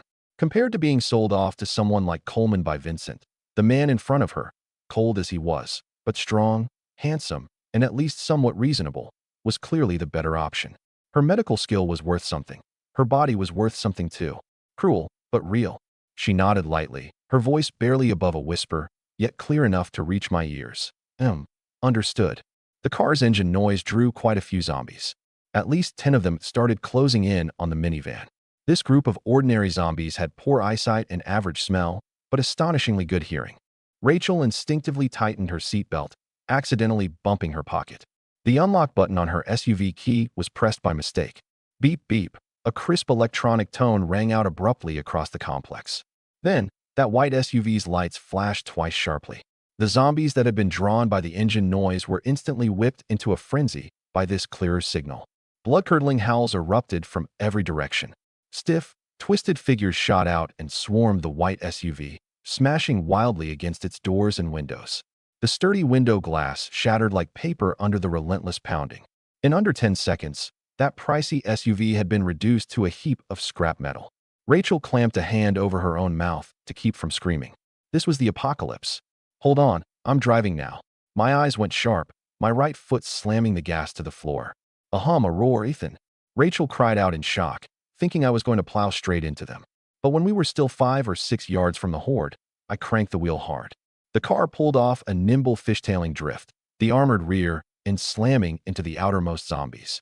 Bang, bang, bang. Those zombies were sent flying instantly, and the vehicle didn't even take a noticeable scratch. I didn't slow for a beat, straightened the wheel, kept the gas steady. The nation's favorite minivan barreled through the zombies, blocking the way, rolling over severed limbs on the ground. Rachel's body was thrown hard against the seatback. She gripped the seatbelt tight, watching the zombies outside being effortlessly crushed. She finally understood what "your car was too subpar" had meant. She also understood why this plain-looking minivan deserved to be called a mobile war fortress. Watching me handle the vehicle, weaving nimbly through the ruins, Rachel's expression changed completely, filled with a conviction she'd never felt before and a trace of dependence. My target was clear: the west side of the city, the auto repair shop where I used to work. West Side Auto Shop, it's relatively safe there, I explained briefly, eyes scanning our surroundings warily. When the outbreak hit, it was just me and Old Wong on shift. I got out after. There shouldn't be anything else alive in there. Rachel nodded silently, gripping the handle tight. Her nerves, held tense in the temporarily safe environment, finally relaxed, and combined with a sleepless night, she drifted off. I glanced at her tired, sleeping face and didn't disturb her. Just as I'd worried, this car's power really was somewhat lacking. The weight added by the armor made this once economical, practical minivan feel underpowered on complex terrain. On a few slightly steep slopes, I'd only made it through by sheer precise handling. Not enough power. Looks like I need to prioritize an engine upgrade, I murmured to myself. When I woke Rachel up, she blinked in confusion, then quickly snapped alert to find dusk approaching. We're there. She rubbed her eyes, forcing herself awake. Yeah. I unbuckled my seatbelt, scanning the auto shop's front gate. The location was remote, zombies were scarce, the building structure was sturdy, a relatively safe temporary stronghold.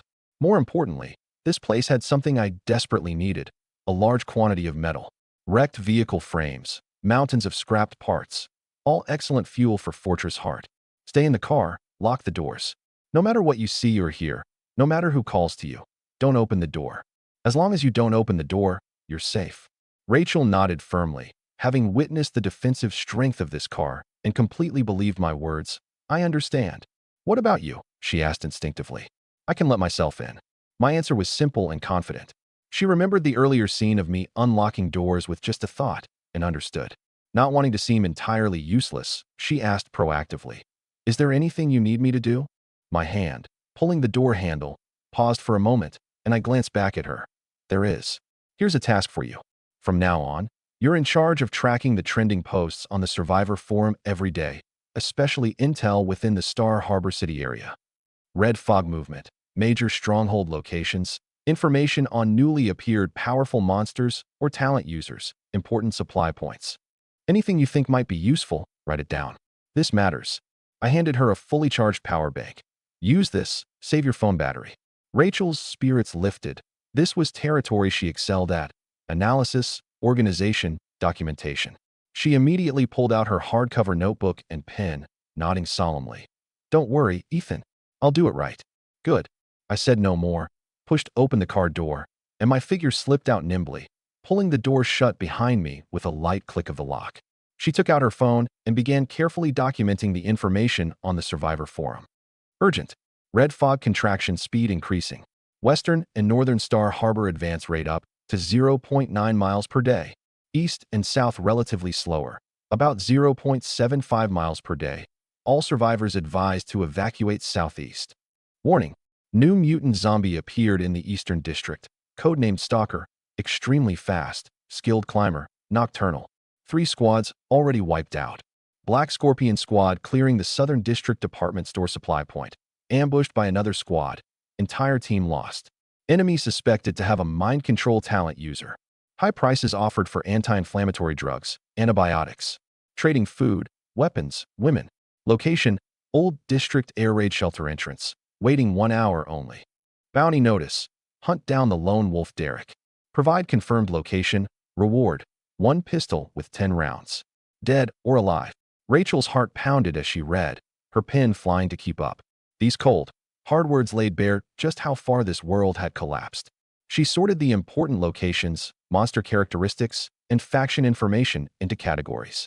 I was right. This information could be a matter of life and death. Just as she was fully absorbed in organizing it, her phone screen suddenly flashed a new WeChat message at the top. The sender's profile picture was a man in a suit, his smile fake and oily. The message was just a few simple words. "Vincent. Rachel, are you there?" Rachel's gaze locked dead onto that jarring message on the screen.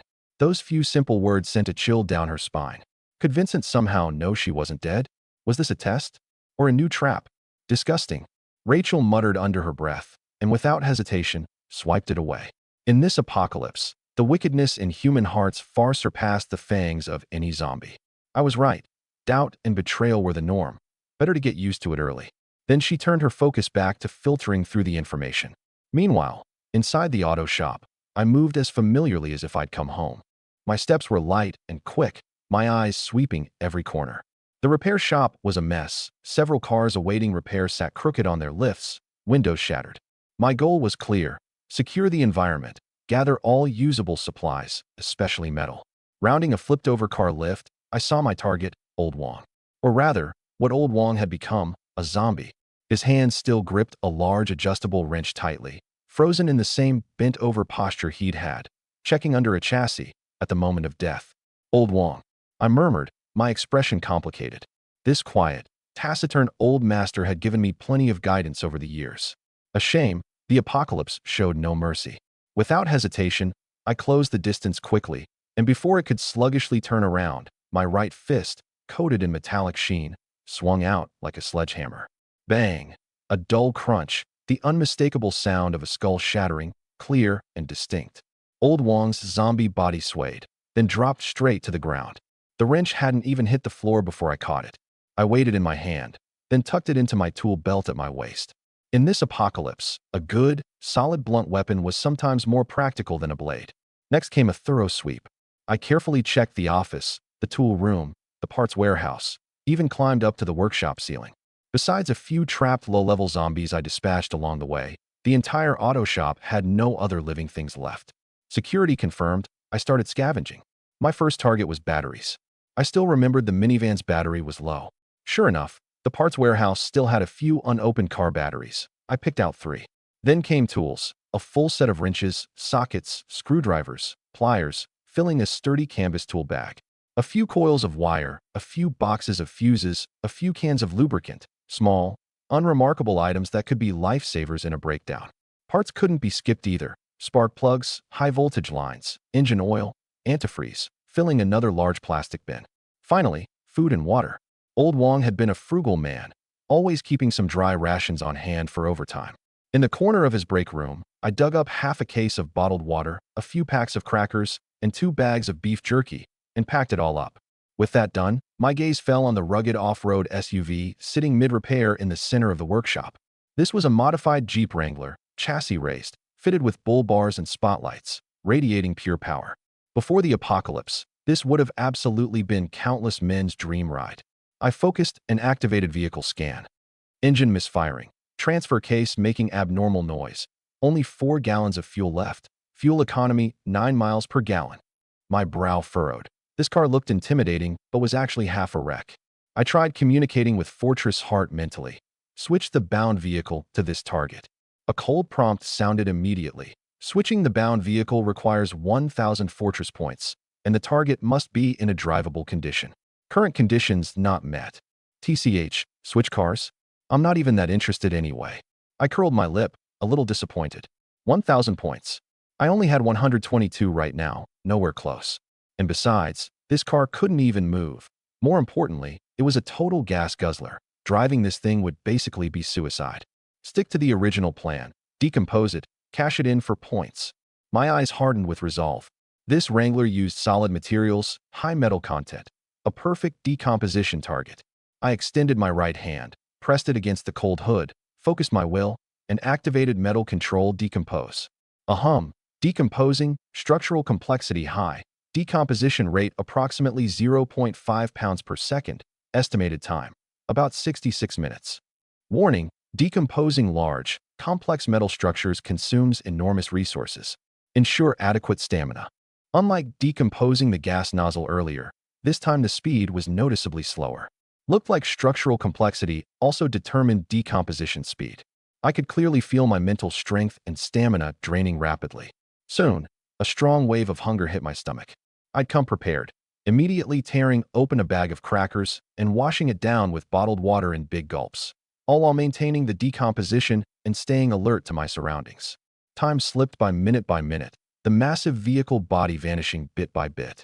By the 40-minute mark of decomposition, I'd nearly wiped out all the food I'd scavenged.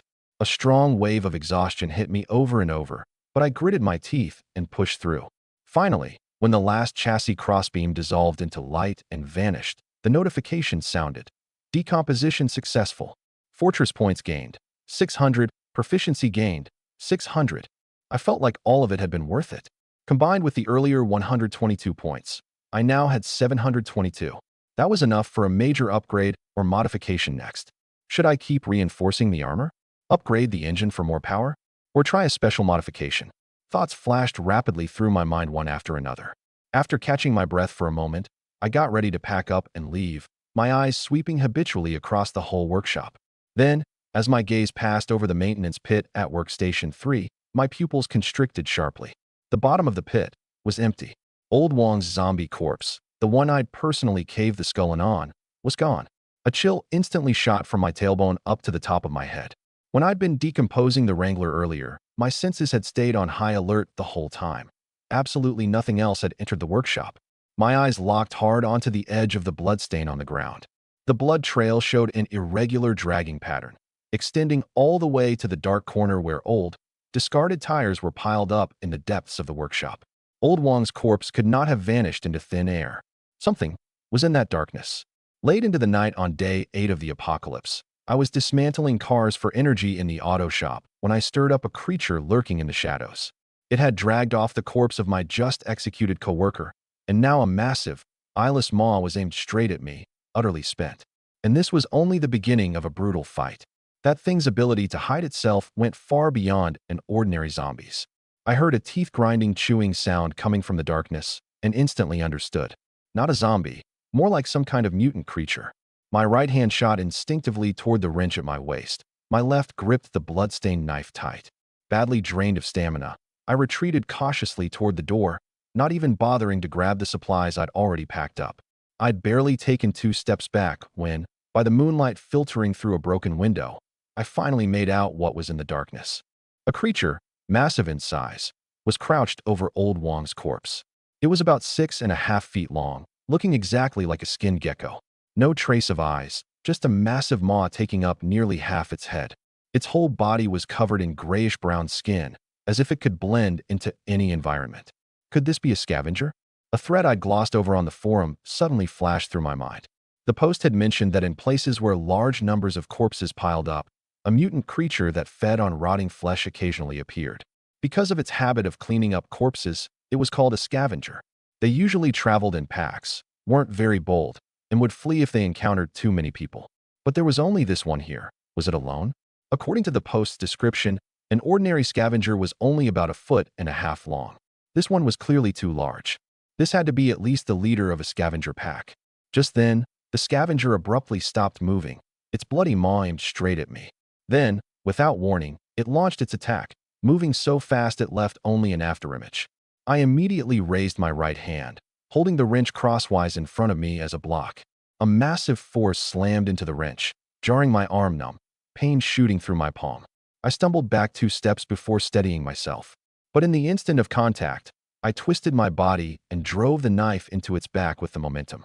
A clang rang out. The knife, after penetrating half an inch into its skin, actually chipped.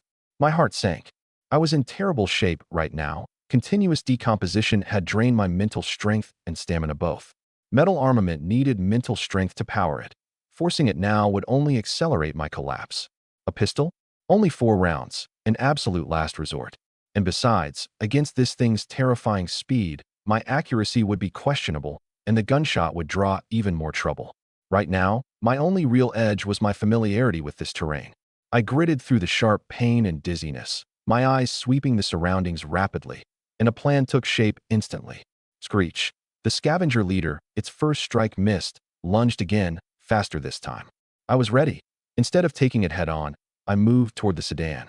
The instant it lunged in close, I dropped low and slid to the side, narrowly dodging that maw full of razor-sharp teeth. At the same time, my right foot kicked hard at a half-full discarded oil drum beside me.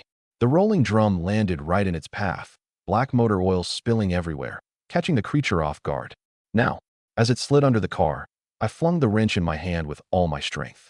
The support arm of a simple hydraulic jack instantly buckled under the impact of the wrench. Losing its only support point, the sedan crashed down hard. Right on target, it landed square on its thick tail. Roar, screech. But this mutant creature's vitality was terrifyingly resilient. Though its lower body was nearly flattened, its razor-toothed maw still lunged toward me. It thrashed desperately. I understood, this thing was about to shed its tail to survive. This time, it meant to tear apart the human who'd wounded it completely. By now I'd already retreated to a spot 10 feet away, that earlier burst having nearly burned through the last of my strength. I couldn't afford to give it a chance. As I dodged, my eyes fell on the car battery at my feet. My left hand grabbed a lead-acid battery. My right simultaneously pulled a thick copper wire from the tool bag. I directly bound the positive and negative terminals together. Smoke immediately began rising from the connection point, the battery's temperature climbing rapidly. Just as it tore off its tail and lunged at me, jaws wide open. Beast, have a taste of this treasure. I forced my exhausted body to move, shoving the smoking battery hard into its mouth.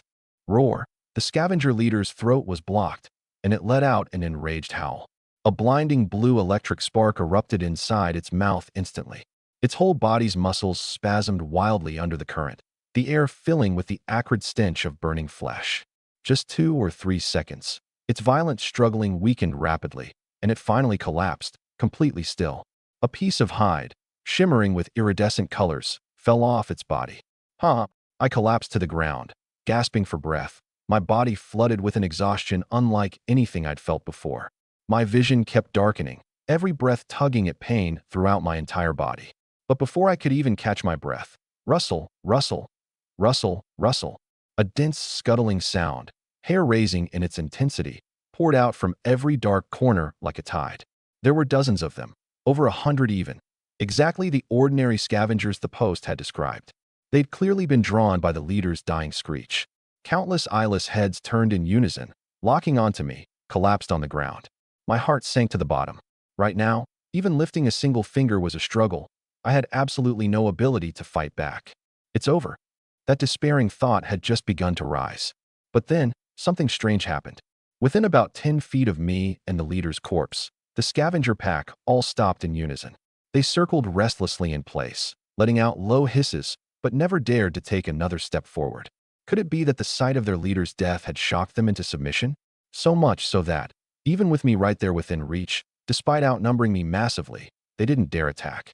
But I had no idea how long this standoff would last. I had to get back to the car. Outside, in the minivan, Rachel's head snapped up, her heart pounding wildly. That earlier screech from the direction of the auto shop had made her scalp crawl. Could Ethan be in trouble? Ethan, she cried out in alarm, staring anxiously outside. The auto shop's front gate was shut tight, giving her no view inside. Her heart filled with dread. Just then, she saw that heavy rolling shutter door being pushed open a crack from inside. With great effort, a staggering, blood-soaked figure stumbled out. It was Ethan. Inside the car, Rachel's face went instantly white. Through the window, she saw clearly that I was staggering out of the repair shop, weak beyond measure. My right sleeve was torn, revealing a patch of bruised purple beneath, and behind me the workshop burned, thick smoke billowing. A few of the Boulder scavengers crawled out through the door gap, and more soon followed. Though they weren't attacking for the moment, there were simply too many. Rachel happened to have just read about scavengers on the forum. Her hand instinctively reached for the door lock switch. Should she rush out to help me? Or at least draw off part of the monsters? Right as her finger was about to press it, she remembered what I'd said before getting out of the car. Stay in the car, lock the doors. No matter who calls to you, don't open the door. As long as you don't open the door, you're safe. That was an order. Open the door? Orders were like mountains. Not open the door? Was she supposed to just watch me get? She watched my stumbling steps, the nearest scavengers now less than 5 feet from me. Just as the first scavenger's claw was about to touch my ankle, Rachel pressed the minivan's horn, honking the horn. That didn't count as disobeying orders, right? The scavengers, startled by the sudden sound, visibly faltered and stopped. Fortress Heart, open the door. I willed with all my mind. Click. The driver's side door lock popped open. I burst forth with my last shred of strength, practically collapsing into the driver's seat. My back slammed hard against the seat, the pain blacking out my vision for a moment. Seeing the scavengers behind me starting to accelerate, Rachel grabbed my shoulders and collar with both hands, death grip. Using every ounce of strength she had, she desperately hauled me into the car. Her slender body erupted with astonishing power, veins bulging on her forehead. She gritted her teeth, planted both feet hard against the seat, and dragged my heavy body inch by inch into the driver's compartment. The instant my feet completely cleared the ground, she used her very last bit of strength to slam the door shut. Lock it! My will surged wildly, and all the door locks clicked shut instantly. Bang! Bang! Several scavengers slammed hard into the doors and windows, the whole car body shuddering slightly. Inside, safe. That thought flickered through my mind in the last second before I went completely dark. Then my head lolled to one side, and I lost consciousness entirely, dead to the world. Ethan! Ethan! Rachel, seeing me unconscious, immediately threw herself toward the driver's seat. Her trembling fingers found my carotid artery, and beneath her fingertips, a faint but steady pulse. Still alive. Rachel's suspended heart eased a little, but was immediately followed by overwhelming fear. High fever, severe stamina depletion, possibly mild poisoning too. She forced herself to calm down, her doctor's instincts overriding the panic. She was a doctor, and now, this was her battlefield. She quickly reclined the driver's seat, turned and dug through her own bulging backpack in the back seat. She quickly pulled out a first aid kit, basic emergency supplies she'd prepared even before the apocalypse. Alcohol wipes, iodine, gauze, bandages, a few tablets of antibiotics and painkillers, and a small roll of suture thread and needle. Not much, but priceless in this apocalypse. Ethan, forgive me, she murmured, as if steadying her own nerve. She carefully unbuttoned my work jacket, revealing skin swollen and purplish. Near the inside of the elbow joint, there was a fairly deep open wound, the soft tissue badly bruised. Rachel held her breath, using tweezers to dab an iodine-soaked cotton ball, gently cleaning the grime around the wound. Once the wound was cleaned, she pulled out the suture thread and needle, hesitating for a moment as she looked at the gash. The conditions were too crude. No anesthesia, she'd have to stitch it by force. Just bear with it a little, it'll be quick, she murmured softly, unsure if she was comforting me or herself. 30 minutes later, looking at my properly bandaged right arm, her heart settled a little. But the fever was still a major problem. Fever-reducing medication needed water to go down. I was unconscious right now. Forcing medication down could choke me. Rachel's gaze fell on the bottled water. She picked one up, unscrewed the cap, took a small sip herself first to wet her throat, then took a large mouthful and held it. She leaned down, close to me, the distance suddenly closing, her heart racing uncontrollably, her cheeks flushing slightly warm. Calm down. Rachel, you're a doctor. She forced herself to focus, one hand gently prying open my jaw, carefully passing the water from her mouth into mine. After feeding me the medicine, Rachel finally let out a long breath. Though I was still unconscious, my breathing seemed to have steadied somewhat. She found a towel, wet it with bottled water, and carefully wiped down my burning chest and back. The wet towel carried away the sweat, and even unconscious, I seemed to relax a little, my furrowed brow finally smoothing out. My body temperature seemed to drop slightly too. Rachel leaned back against the seat, turning her head to look at my sleeping profile, a complicated tangle of feelings inside her. This man, strong, cold, ruthlessly decisive. He'd saved her, but had also dominantly claimed ownership of her body. And yet just now, to save me, she'd done something that humiliating. She'd never been this physically intimate with a man before, not even with her nominal fiancé, Vincent. Rachel, you really are something, she murmured to herself, her voice carrying a trace of confusion and self-mockery. She didn't know what the future held, but right now, watching me lie there breathing steadily, an inexplicable sense of peace quietly replaced the fear. At least, they were still alive. As long as she watched over me, they were safe. She forced herself to stay alert, checking my temperature and pulse once more. Once satisfied things were stable for now, she curled up in the passenger seat, hugging her knees, staying alert to any sound outside the car. An explosion sounded from far away, and the scavengers outside finally shifted their target elsewhere. Rachel, still holding the towel, finally let her guard down, exhaustion finally winning out over willpower, and she fell into a deep sleep. Actually, my consciousness had already been aware while Rachel was feeding me the medicine. I lay quietly, not moving, watching her exhausted sleeping face. Some hazy fragments flickered through my mind. A soft touch, cool liquid passing into my mouth, a gentle wiping. Those images felt like a dream, somewhat unreal. My gaze fell on my own neatly bandaged right arm, then swept across the tidied-up first aid kit. The corner of my mouth twitched up almost imperceptibly. This woman, she was obedient, more useful than I'd expected. I tried to sit up, but the movement pulled at my right arm, sending a tearing pain through it. I let out a muffled grunt, cold sweat beading on my forehead, and forced myself to hold still. I couldn't wake her. She needed the rest. My gaze drifted outside the car window. The night was deep, the blood moon hanging high. But danger hadn't gone anywhere. I needed to keep watch, and I needed to get stronger.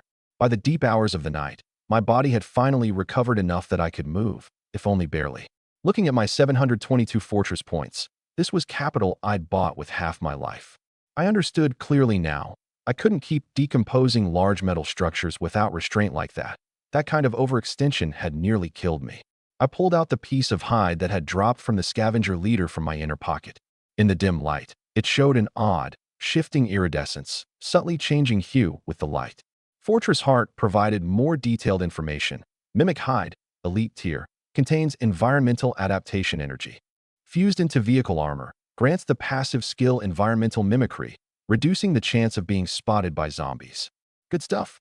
Reducing detection chance was, at times, more important than the armor itself, especially during nighttime operations or when I needed to lie low. Fortress Heart, perform a special modification, fuse the Mimic Hide into the vehicle armor. I commanded silently in my mind. An invisible pulse of energy instantly enveloped the entire minivan. That layer of matte gray armor on the body seemed to come alive. The surface rippled like water, iridescent light flickering across it. Though the outward appearance didn't change dramatically, the minivan's presence in the world had noticeably diminished. 10 minutes passed quickly. Special modification complete. New passive ability added to vehicle. Environmental Mimicry, detection chance reduced by 50%. It worked. Though it was only a basic tier effect, in this world, a 50% reduction was already incredibly precious. Next, power. That noticeably sluggish acceleration had been a persistent headache for me. My remaining 622 points were just right for an engine upgrade plus special modification. I pulled out the flame iron shavings I'd obtained from the nozzle zombie. Upgrading the engine increases power output, but leads to higher fuel consumption. Using the flame iron shavings for modification can improve combustion efficiency, increasing power while reducing fuel consumption. Fortress Heart, upgrade the vehicle engine, fuse in the flame iron shavings. This time, the commotion was far greater than the armor modification. The whole car shuddered slightly. A low hum came from under the hood. Through Fortress Heart, I could sense the cylinders, pistons, and crankshafts splitting from the original 4, becoming 6. A dark red glow flickered and pulsed. The energy of the flame iron shavings, fusing into every key part of the engine. 60 minutes felt agonizingly long as I stayed on full alert. When the completion notification finally sounded, the eastern sky had already begun showing a faint hint of pale white. Engine upgrade and special modification complete. Engine upgraded from V4 to V6. Torque and horsepower each increased 50%, with no corresponding increase in fuel consumption. New passive ability added. Fire affinity, increased tolerance for all types of fuel. Phew, I let out a long breath. Had anyone ever seen a nation's favorite minivan with a V6? Probably a one-of-a-kind in the whole city of Star Harbor. When facing complex terrain, needing a quick escape, a 50% power boost could be the difference between life and death. Best of all, thanks to the flame iron shavings modification, fuel consumption hadn't increased at all. Even better, this meant the engine could tolerate low-quality fuel just fine too. Worth it. I couldn't wait to test out the new engine's power. I glanced at Rachel, still fast asleep, and didn't disturb her. I rolled down the window quietly and walked a circle around the minivan. It really had blended into the surroundings, its presence remarkably faint. Environmental mimicry, not bad. I nodded with satisfaction. Then, gritting through the pain in my right arm, I headed back into the auto shop. Last night's escape had been too rushed. All those hard-won supplies were still inside. Luckily, the pile of supplies in the corner hadn't been disturbed by the scavengers. As I dragged the last plastic bin toward the minivan, the passenger window rolled down. Rachel, just woken, poked her head out, worry on her face. "Ethan, are you okay? Need help?" I stopped, nodded. "Yeah, give me a hand." Rachel pushed the door open and immediately jumped out. "Ethan, let me." She hurried over and reached for that heavy plastic bin. I didn't let go, just shifted slightly to make room. "This one's heavy. You take the small ones." Rachel froze for a second, watching me, pale-faced as I was, steadily lift that several dozen-pound bin, the bandage not even bleeding through. She pressed her lips together, didn't push further, and together we loaded the supplies into the back of the minivan. By then, my gaze had settled on the brand-new car battery in the corner. I walked to the front, popped the hood, and with practiced, efficient movements, swapped out the battery in one smooth sequence. Back in the car, I started the engine. A low, deep roar replaced the previous hum instantly. I lightly pressed the gas. The whole vehicle shuddered slightly, and a powerful surge of acceleration hit us instantly. The power, it's way stronger. Rachel, in the passenger seat, immediately gripped the door handle, afraid of being thrown around. She didn't understand cars, but the before and after difference was too obvious. I steered through a few simple acceleration, hard braking, and turning tests. Engine upgrade, I explained succinctly. I glanced at Rachel and noticed she was looking at the bandage on my arm, worry in her eyes. "Ethan, is your arm really okay? You lost so much blood last night. Maybe you should rest more." Compared to the vehicle upgrade, Rachel seemed far more concerned about my physical state. Without her noticing, she'd shifted from calling me Master Ethan politely to simply Ethan. "Won't die from it." I cut her off, my voice flat. I pulled out instant noodles and a bottle of water from the food bin and tossed them to her. "Eat something." "Ethan, you didn't sleep last night?" Rachel hesitated, but asked anyway. I didn't answer, just picked up the hardcover notebook she'd left on the dashboard. Opened it. Inside, her neat, elegant handwriting, information from last night's forum sweep, sorted by category. Red fog contraction accelerating, northwest Star Harbor advancing 0.9 miles daily. Evacuate southeast immediately. Newly appeared mutant zombie stalker at the old chemical plant site in the East District. Extremely fast, nocturnal, dangerous. The information was concise and clear, key points highlighted. I skimmed through it quickly. "Good work," I said, closing the notebook, a rare moment of approval from me. Rachel's eyes lit up, a flicker of pleased pride crossing her face. She hurried to swallow her food, pointing at 3 spots she'd circled in red on the notebook. "Ethan, I think these 3 places might be our next targets. West District Large Supermarket. The forum says the supplies are abundant, but there are a lot of zombies, possibly an elite monster occupying it. Star Harbor Central Hospital, my old workplace.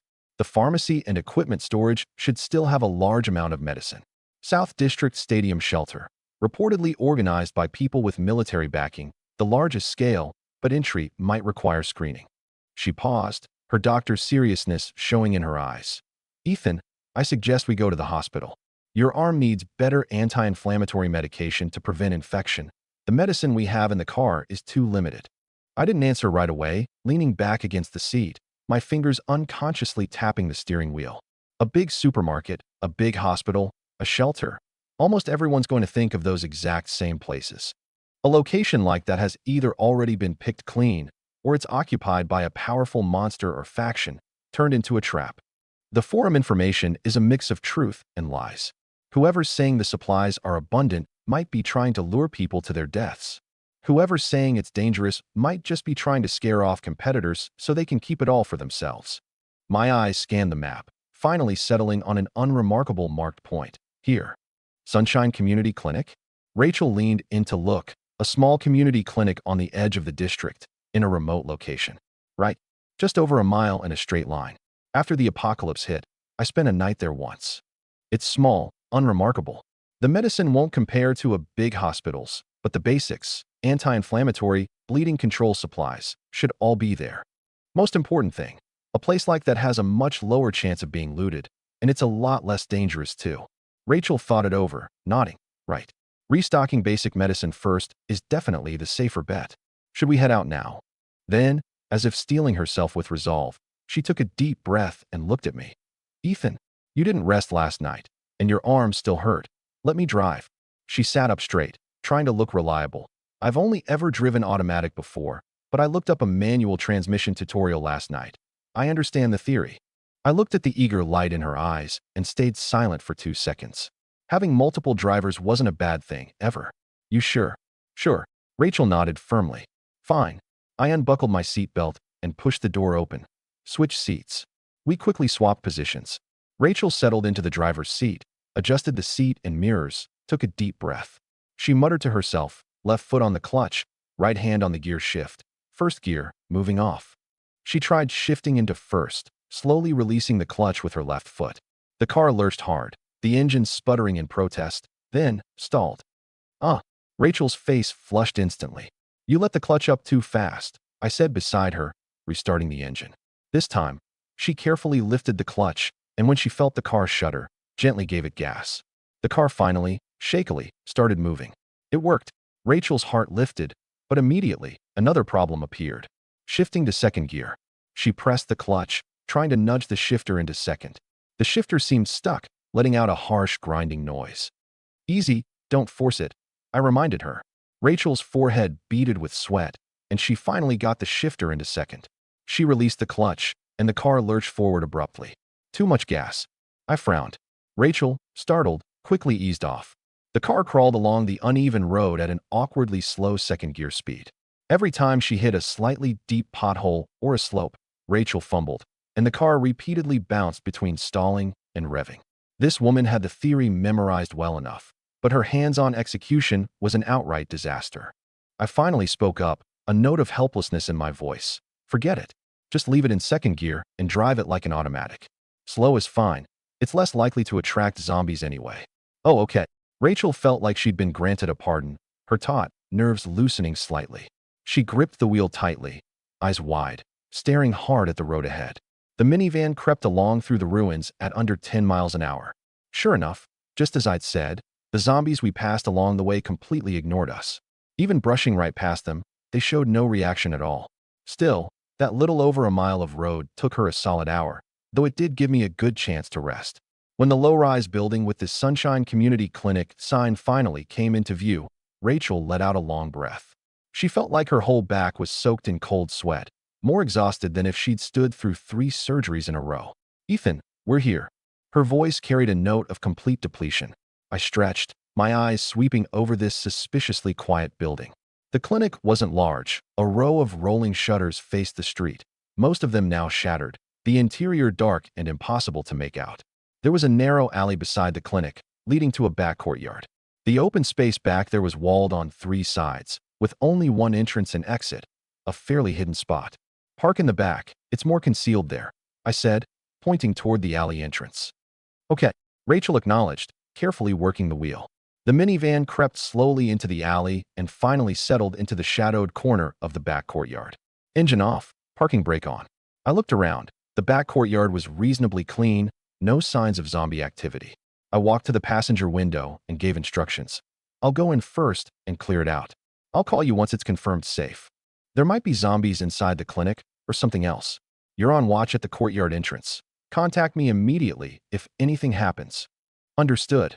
Rachel nodded firmly, her expression serious, pulling out her phone and gripping it tightly.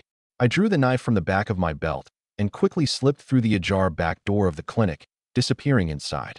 The car fell silent instantly, nothing but the sound of Rachel's own breathing. She stayed alert, watching all around, minutes ticking by, the back courtyard dead quiet.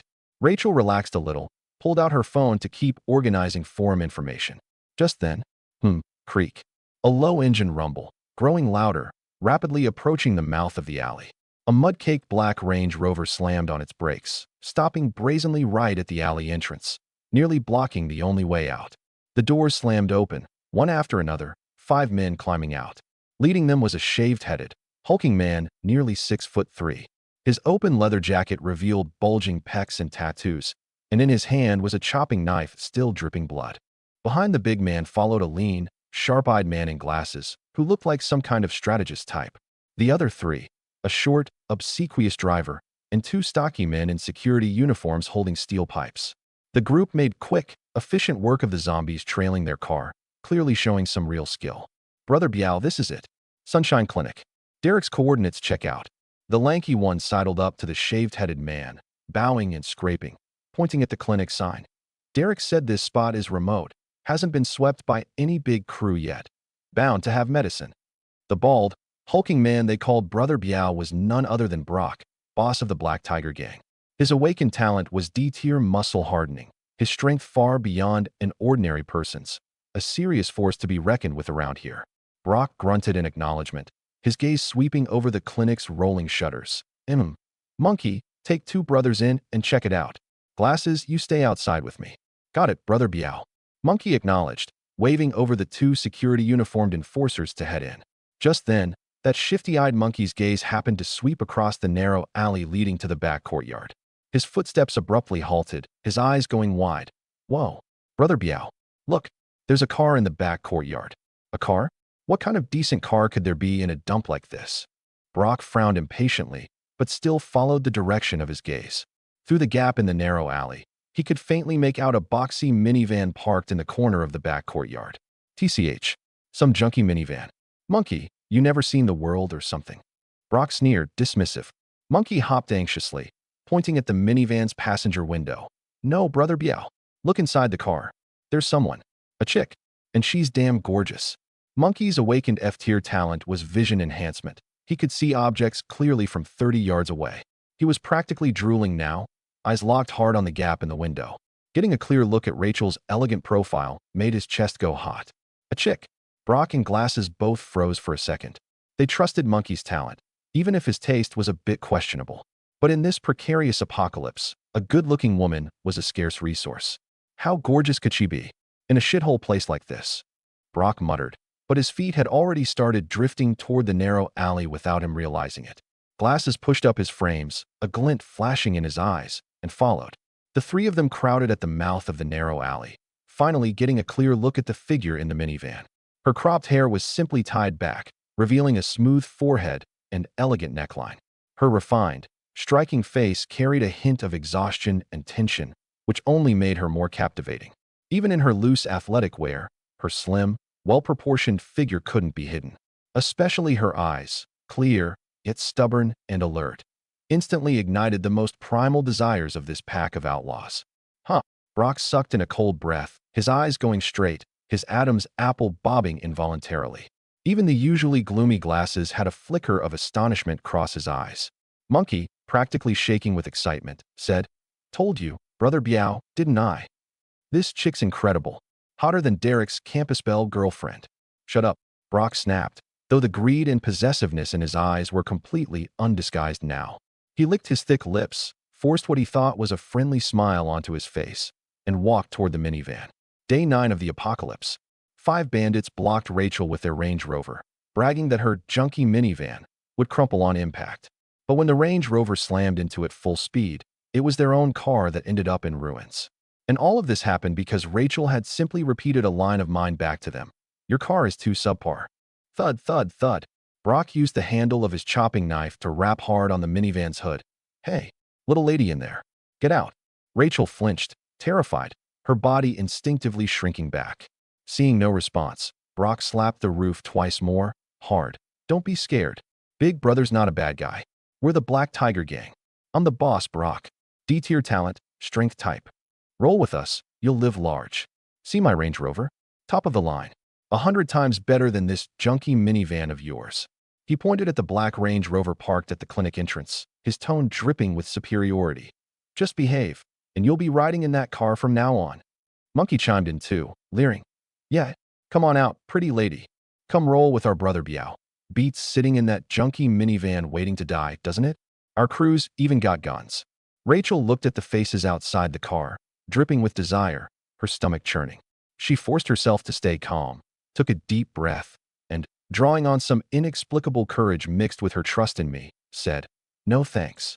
Your car is too subpar." That line was exactly the one I'd used to describe her SUV.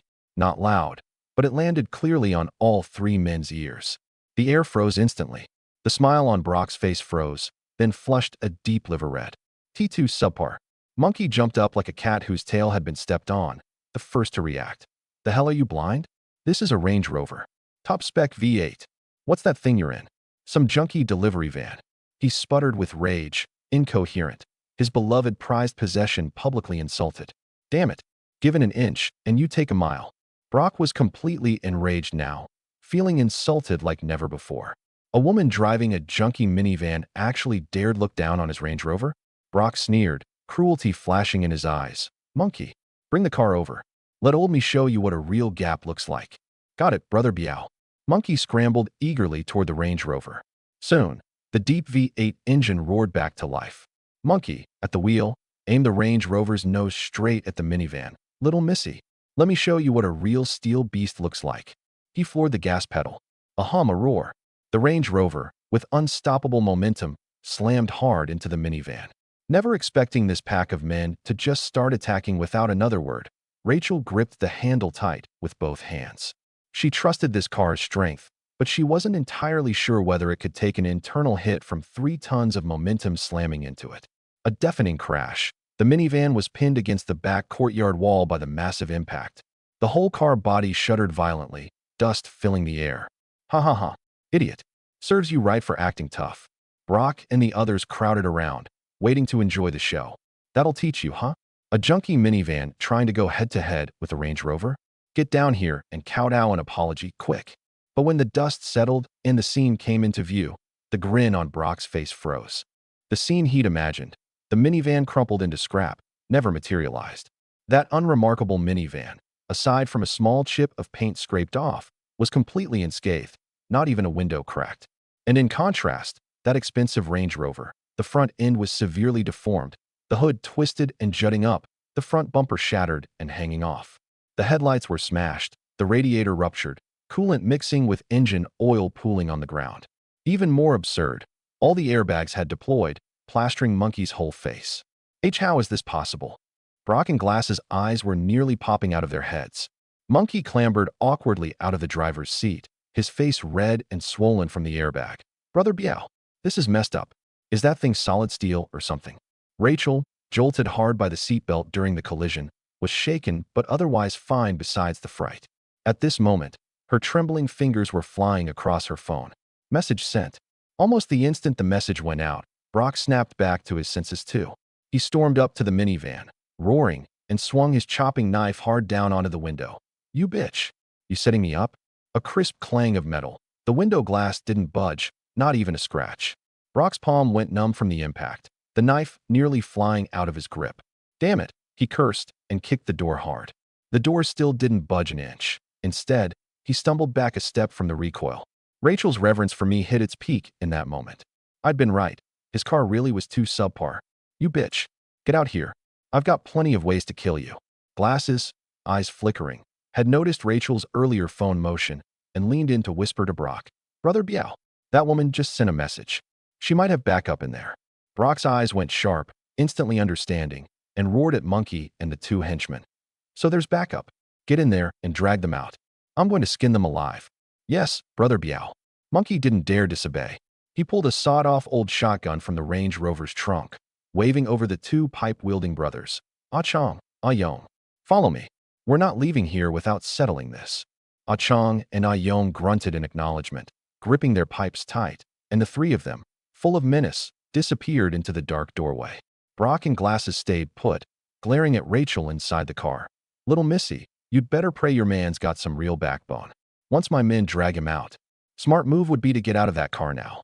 In this apocalypse, I haven't had a piece this fine in a while. In the dim hallway of the clinic, I'd used metal decomposed to open a room storing medicine.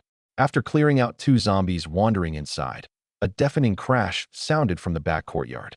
Then, my phone buzzed in my pocket, and Rachel's message popped up on screen. Ethan, 5 men just showed up outside, driving a Range Rover, tried to ram me. Turns out their car got wrecked instead. Their boss goes by Brother Biao, says he's a D-tier talent user, claims to have guns. Be careful. I put the phone away without a sound, slipping soundlessly toward the clinic's back door. At the end of the hallway, Monkey and the other two's cursing voices were already faintly audible. Damn it. This clinic's creepy as hell. Hurry up and find them. The boss is waiting. I tilted my head slightly, my cold gaze locking onto the shifting shadow at the doorway. 3 prey too foolish for their own good, walking right into my hands. Damn it. Where'd that guy run off to? Monkey, gripping his sawed-off shotgun, scanned the darkness, his eyes flashing an odd light. His F-tier talent, vision enhancement, was like wearing night vision goggles. Even the clutter deep in the hallway was clearly visible to him. This edge was exactly what gave him the confidence to walk point. Monkey, be careful. Whoever wrecked our car has to have some real tricks up their sleeve. Ah Chong, following behind, gripped his pipe tight, watching both doorways warily. Monkey sneered, lifting the shotgun slightly. Scared of what? One blast from this baby'll shred sheet metal. However good he is, can he outrun Buckshot? With these eyes of mine, wherever he's hiding, it's useless. What they didn't know was that, 5 feet ahead, at the hallway's turn, I stood with my back against the cold wall, my breathing slowed to a minimum. Monkey's night vision ability was indeed a problem. He needed to be dealt with first. The moment the 3 of them, unguarded, rounded the corner, right as the barrel of Monkey's gun poked out, I moved. My right hand, coated in metallic sheen, seized the shotgun with pinpoint precision. Monkey never imagined anyone would grab his barrel directly. Die. He instinctively pulled the trigger. Bang boom. A dull sound exploded in the narrow hallway. The expected shotgun spray never came. My armored hand had sealed the muzzle shut, and with nowhere for the gunpowder to vent, it instantly built terrifying pressure inside the barrel. The crude metal barrel couldn't handle it and burst apart right there. Monkey let out a horrific scream. His hands, gripping the gun, took the brunt of it, mangled to shreds, countless metal fragments driving into his face and chest. He stumbled backward into the wall, his body convulsing violently a few times before going completely still. This sudden, horrifying turn of events left Ah Chong and Ah Yong completely stunned. Monkey! Ah Yong screamed in terror, his mind going blank. Damn it! Kill him! Ah Chong reacted a beat faster, roaring as he swung his pipe down at my head. My metallic right hand seized the pipe directly, while my left, knife in hand, flashed like lightning toward his wrist holding the weapon. Ah Chong had no time to block. He only felt a cold sensation on his wrist, followed by a searing pain. The heavy pipe clattered to the floor, his artery precisely severed, blood spraying instantly. Ugh! He barely got out a sound before my right hand had already clamped onto his throat. A light crack, his throat cartilage crushed, and Ah Chong's body went limp, collapsing to the floor. By the time Ah Yong finally snapped out of his shock, all he saw was Ah Chong's corpse and my 2 eyes, utterly devoid of any ripple of emotion. Damn you! Terror and fury ignited Ah Yong's savagery. He raised his pipe, putting his entire body's strength into a swing at my head. Instead of retreating, I stepped forward, my body dipping slightly, my metal-armored right hand meeting the falling pipe head-on. Clang! A crisp metallic clash echoed through the hallway. Ah Yong felt a massive force jar his palms, tearing the skin, but the pipe seemed welded to my arm, not budging an inch. This can't be human? Pure, unfiltered terror finally took hold in Ah Yong's eyes. Even more baffling to him was what happened next. Right before his eyes, that thick, solid rebar pipe rapidly dissolved in my hand. In just 4 or 5 seconds, more than 10 pounds of steel rebar vanished into thin air. A monster. Ah Yong completely broke, turning to flee. But it was already too late. I closed the distance in a single step, my metal-armored right fist punching straight through his back, out through his chest. I shook the blood off my metallic arm, the cold metallic sheen fading, revealing unblemished skin beneath. The entire fight, from the moment I sealed the barrel to finishing off all 3 men, had taken less than 10 seconds. Time was tight. Brock outside could realize something was wrong and rush in at any moment. And besides, he was a talent user too. These past 2 days of fighting, relying on just metal armament alone, had started to feel a bit taxing. I was less than 300 proficiency short of pushing Fortress Heart to level 3. The metal items here had simple structures, decomposing fast. I decided to level up my talent first, unlock new skills. I crouched down, pressed both hands against the shattered shotgun fragments and the pipe, and channeled my will with everything I had. Fortress Heart, decompose. Decomposition successful. Fortress points gained, 15. Proficiency gained, 15. 751 points. Only 249 proficiency short of leveling up. Without hesitation, I moved through the scene like an efficient recycling station, sweeping it clean. Decomposing a discarded steel frame bed, a filing cabinet. Notification sounds rang out one after another. About 15 minutes later, nearly all the decomposable metal in the clinic had been swept away. The exhaustion from decomposing grew stronger and stronger. Finally, the cold notification I'd been waiting for sounded. Proficiency full. Fortress Heart level up. LV2 to LV3. Metal control. Decomposition speed increased 20%. Metal armament range expanded. New feature unlocked. Metal control, a Reaper's Edge, metal resonance. Leveled up. My spirits lifted, and I checked the new features immediately.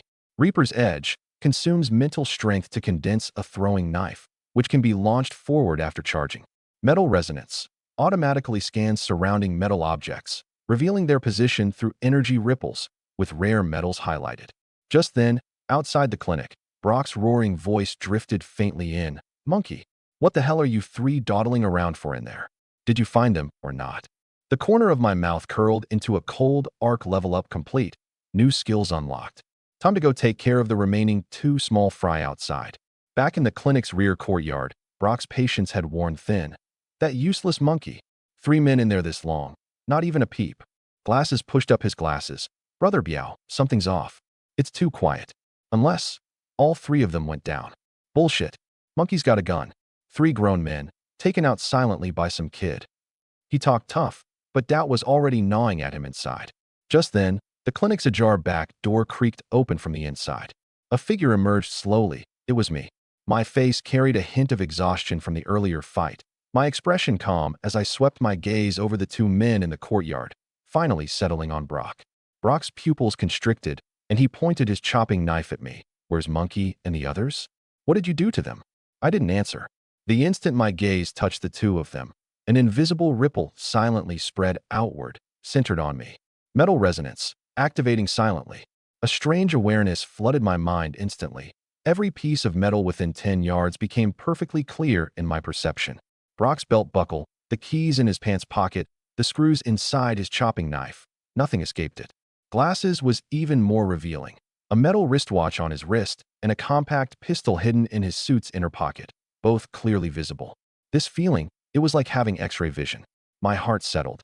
This was practically a divine skill for close-quarters combat. "I'm talking to you." Gone deaf. Brock's fury flared further, taking a step closer, his D-tier muscle-hardening talent already gathering.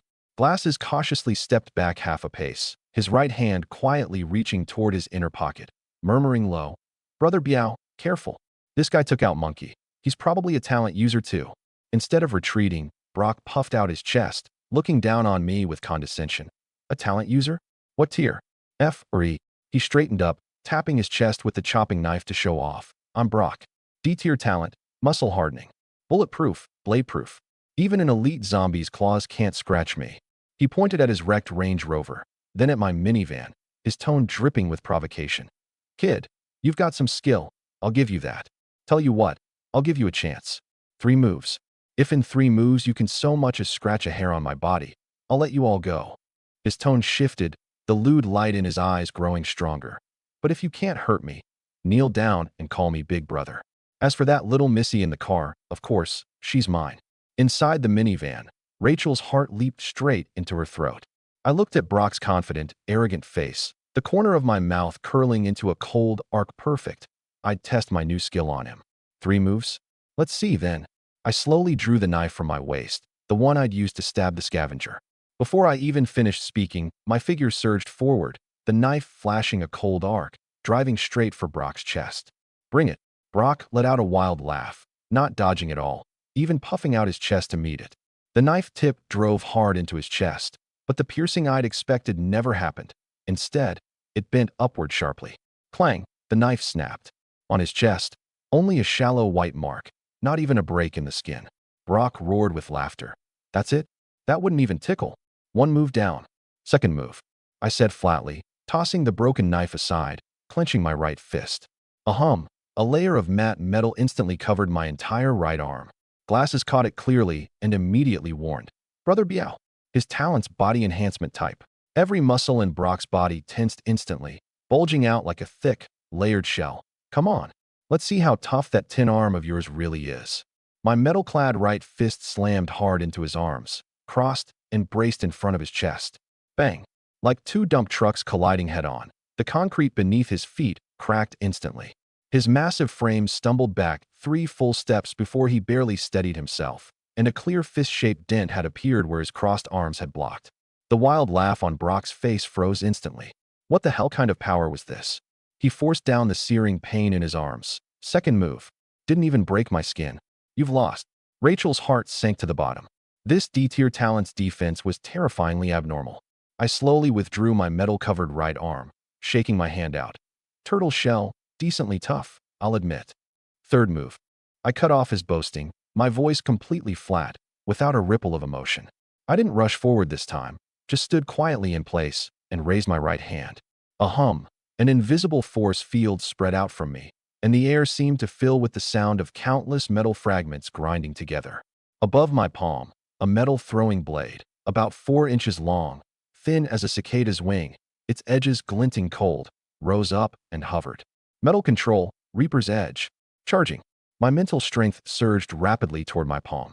1 second, 2 seconds, 3 seconds. The silvery white glow of the blade grew brighter and brighter, and the surrounding space seemed to warp. "What the hell is that thing?" The wild grin on Brock's face vanished completely, replaced by fear he'd never felt before. This little throwing knife carried an energy far more terrifying than an elite zombie, times 10. "Brother Biao, get out of the way." Glass's expression changed drastically, his hand instinctively reaching for his gun. "Dodge? I'm bulletproof, blade-proof." Fear and rage had completely clouded Brock's mind. He channeled his talent to its fullest, his skin turning black like iron, and charged at me with his chopping knife like a maddened bull. "Cheap tricks." Dot. Just as he closed in, chopping knife about to fall, a cold glint flashed in my eyes. "Go." The Reaper's Edge, charged for over 5 seconds, shot out like a bolt of silver lightning. Fast, too fast.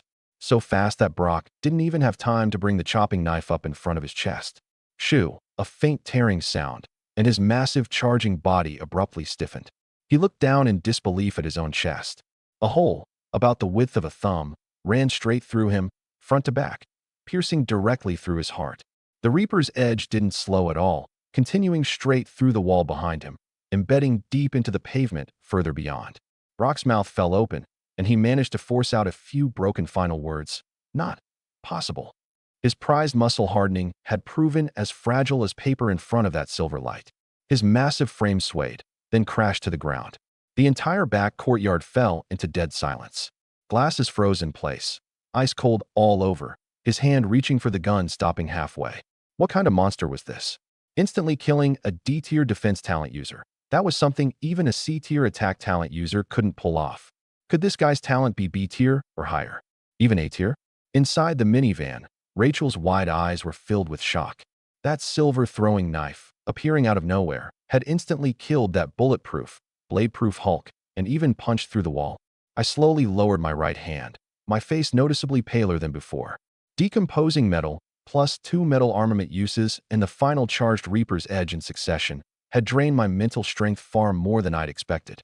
I coldly glanced at Glasses, frozen stiff. "Name." Glasses' legs gave out, and he dropped to his knees. "Wang Ming.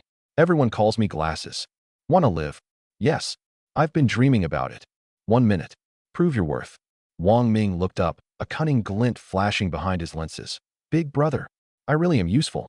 That idiot Brock had guts, but no brains. The Black Tiger Gang is just a bunch of thugs. You've got the strength. But even with your strength, it's just the two of you. I know the biggest strongholds in Star Harbor. I know their personnel, supplies, weapons, all of it. You need intel. I got my MBA. I'm great at resource integration and networking. Keep me around, and I can help your crew grow big. Order. I cut him off, my voice flat, without ripple. Wang Ming nodded firmly, right? Strength plus intelligence. That's the way. I, Wang Ming, would be honored to call you my adopted father. I walked slowly closer, stopping about 2 steps in front of him. I don't need self-important smart guys. That line instantly pierced through the last of Wang Ming's false hope, his obsequious smile freezing on his face. Even less do I need someone who serves 3 masters. My voice was chillingly calm.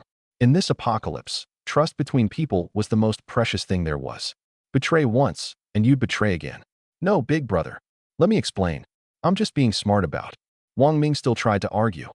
I'll only ask you once. Whether or not you tell me everything you just mentioned, there's only one ending either way, death. Wang Ming looked at me, his last shred of hope shattering. Ha, fine. I'll talk. He suddenly laughed, an unhinged edge to it.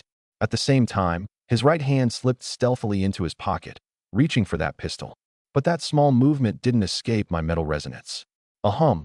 My right foot instantly covered itself in matte metal sheen. Without a shred of hesitation, my right foot lashed out like a metal whip, shattering Wang Ming's right wrist into a mess of fractures. His whole body flew back 10 yards, and he collapsed on the ground clutching his broken hand, the agonizing pain racking his entire body in convulsions. He looked at me, eyes full of venomous hatred. Bastard, you're something else. You know who's behind us. The Black Tiger Gang is nothing. We're just a small squad under the Falcon Alliance. Derek, young Master Derek. Ever heard of him? Star Harbor's Derek family's eldest son. It's him, Derek? That rich second-generation heir who drove a modified BMW SUV, who'd stolen all my supplies right in front of my face, who'd kicked me flat on the ground. That rich kid who'd called me a bottom-feeding piece of trash, only fit to wait for death. Wang Ming caught the murderous intent flashing deep in my eyes, and thinking he'd successfully enraged me, a twisted look of satisfaction crossed his face. That's right. It's that arrogant young Master Derek, with his awakened C-tier talent. The Black Tiger Gang works for him, specifically clearing out small, outlying strongholds, collecting supplies, and women. You think killing a few of us is the end of it? I already reported your info. This car, that pretty woman, straight to young Master Derek. Ha. Young Master Derek's men will find this place soon. You're finished. That woman's going to end up someone's toy eventually anyway. His words cut off abruptly. A flash of cold light, and I'd kicked his skull to pieces. No hesitation, no more words. The moment I heard Derek's name, confirming the lead to my enemy, I'd already decided his fate. With that done, I turned and headed toward the minivan. Click, the door unlocked. Rachel immediately pushed the door open and got out, her face a little pale, but her eyes far clearer than before. She glanced at Wang Ming's corpse on the ground, then quickly looked away. Ethan, she said softly. I acknowledged, raising a hand to point toward the clinic's back door. It's safe in there now. Zombies and trash both cleared out. Go inside to the pharmacy, sort through everything usable, and pack it into boxes. I'll come get it in an hour. Understood. Rachel didn't hesitate at all, nodding immediately and hurrying toward the clinic's back door. I watched her figure disappear, then looked down at the bodies scattered around. Derek, Falcon Alliance. My eyes turned cold, and I turned to get back into the driver's seat. Virum. The minivan adjusted its angle, pressing the side rear door flush against the clinic's back door.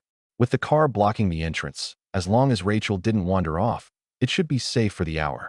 I leaned back against the seat and closed my eyes. Continuous fighting had left me needing a brief moment to catch my breath. At the same time, I needed to give real thought to my revenge plan. Across the city, in the East District, inside a fortified, converted standalone villa, a man in a tactical vest was irritably flipping through a mountain of reports piled on the desk. He was one of Derek's confidants, in charge of intel filtering, codenamed Black Bear. Damn it, more garbage information. Black Bear cursed and crumpled up a report, tossing it into the trash. The report came from an outlying squad called the Black Tiger Gang, claiming to have encountered an unidentified attack at Sunshine Clinic in the West District. 5 men suspected wiped out. The attacker apparently had a vehicle with abnormally freakish defense, one that had even wrecked their Range Rover. A minivan wrecking a Range Rover? Is that idiot Brock high on something? Black Bear sneered contemptuously. This kind of garbage info still dares to get reported up? Waste of my time. He casually tossed the report into the trash. In his view, this was either Brock, in his dying moment, having gone insane and babbling nonsense, or some squad making up an excuse to keep supplies for themselves. This kind of information didn't even qualify to reach young Master Derek's desk. He was far more concerned with intel on the fight for the South District grain depot. As for that remote little clinic in the West District, who cared? Back at Sunshine Community Clinic, in the rear courtyard, I leaned against the driver's seat, replenishing food and recovering strength. My metal resonance passive worked like radar, covering a 10-yard radius. Suddenly, a short, sharp cry came from deep inside the clinic, Rachel's voice. I opened my eyes instantly, my right hand instinctively going to my pistol. But according to metal resonance's feedback, aside from Rachel and a slowly moving small cart, there was nothing else stirring inside the clinic. A few seconds later, Rachel came back to the car, and seeing my alert expression, quickly waved her hands. It's nothing. I just scared myself. There are 3 bodies in there, kind of gruesome. She didn't finish, but I understood. It was Monkey and the other 2. Killed by a misfired shotgun, a slit throat, a punctured heart. Of course, the state of the bodies wasn't pretty. As a doctor, Rachel had seen plenty of bloody scenes before, but this kind of up-close, direct confrontation with violent killing still hit her hard.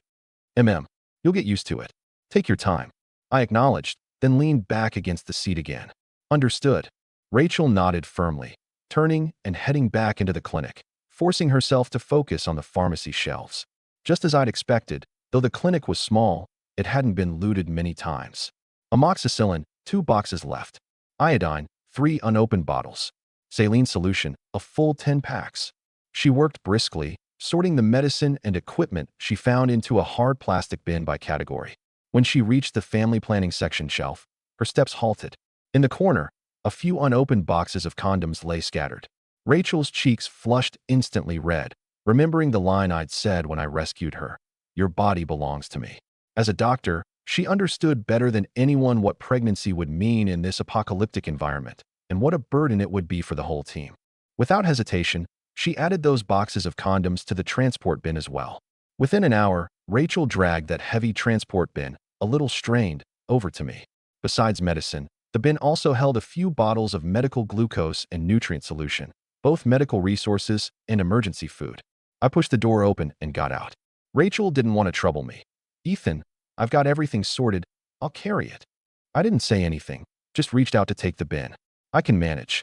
Before she'd even finished, her hand suddenly slipped, and the bin lurched downward. Oh, Rachel cried out. I reacted instantly fast, my arm shooting out to catch the bottom of the bin steady.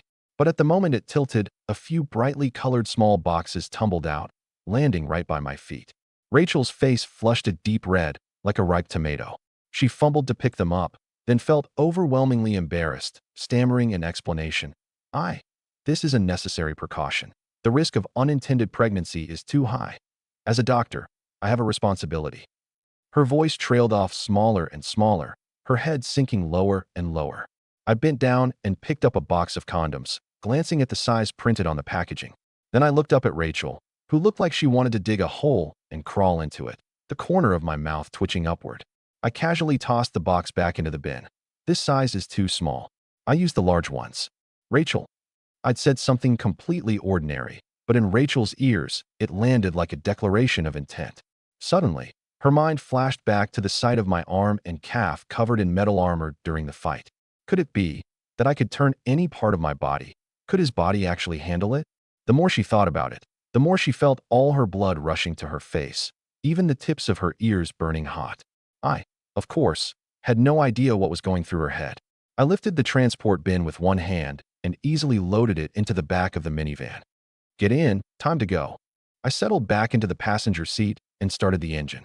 Rachel, face still red, climbed into the driver's seat and handed me the notebook. Take a left at the next intersection, a bit over a mile ahead. There's a discount supermarket. It's remote, might not have been looted yet. I grunted in acknowledgement and closed my eyes. But her mind was clearly not on the road at all, and the wheel swerved, nearly hitting a wall. What's wrong? I opened my eyes instantly. Sorry, I got distracted. Rachel's face went pale. I frowned and raised a hand to rub my temple, but my right hand suddenly seized up in a spasm. On my forearm, That wound the monster had slashed open, a dark blue-black, was spreading upward like something alive. Rachel saw it clearly and hurriedly pulled over, leaning across to check. Your arm. Let me see. The skin around the wound was terrifyingly hot, the blue-black spreading up along the vein toward my shoulder. Not good. It's the zombie's toxin taking effect. Rachel's heart sank to the bottom. The forum had mentioned that people attacked by certain special zombies would develop high fever, intense pain, and eventually either die or lose their humanity and turn into monsters. She scrambled to find medication, trying to force it into my mouth. Take this. Open your mouth, quick. What answered her was a burning hot hand suddenly clamping down on her wrist. My eyes, once calm, now held nothing but the most primal animal instinct. The toxin had completely overwhelmed my rationality, and I pinned her hard against the narrow back seat. No, it's me. Rachel. She struggled in terror, but it was utterly futile. In despair, she remembered what I'd said. Your body belongs to me. Maybe this was her fate. She stopped struggling, closed her eyes, tears sliding silently down. If this can make you feel even a little better. But watching the flicker of anguish struggle in my eyes as I fought the toxin, a powerful thought suddenly seized her. I can't let him die. I can't let him turn into a monster. Just then, the red sun in the sky suddenly fired down a beam of light. Rachel's eyes snapped open, a gentle force enveloping her. She never imagined she would awaken her own talent this way. She could clearly see through the twisted, spreading dark green toxin inside my body. I won't let you die. I'm your doctor, and I'm your woman too. She poured a surging, powerful stream of life energy continuously into my body. Milky white light instantly enveloped me, and everywhere it touched, the dark green toxin was rapidly destroyed. Corroded, rotting flesh sloughed away, fresh muscle knitting back together at a frantic rate. Ugh! I let out a roar, then my eyes rolled back, and I passed out completely. I don't know how much time passed before I abruptly opened my eyes, my body flooded with a fullness I hadn't felt in ages. The wound on my arm had vanished without a trace, the toxin and burning sensation in my body completely gone. This absolutely couldn't have been achieved through natural recovery alone. I vaguely remembered, at some point, a warm force had surged into my body, suppressing the toxin. She had saved me. Beside me, Rachel slowly opened her eyes, her pale face flushing red, not daring to meet my gaze. I think I've awakened a talent. She took a deep breath. What ability? My pupils constricted. An A-tier talent. Even across the whole city of Star Harbor, that was top-tier combat power. A-tier talent, Healer's Heart. Passive skill Life Insight, can see through toxins and abnormalities inside another person's body.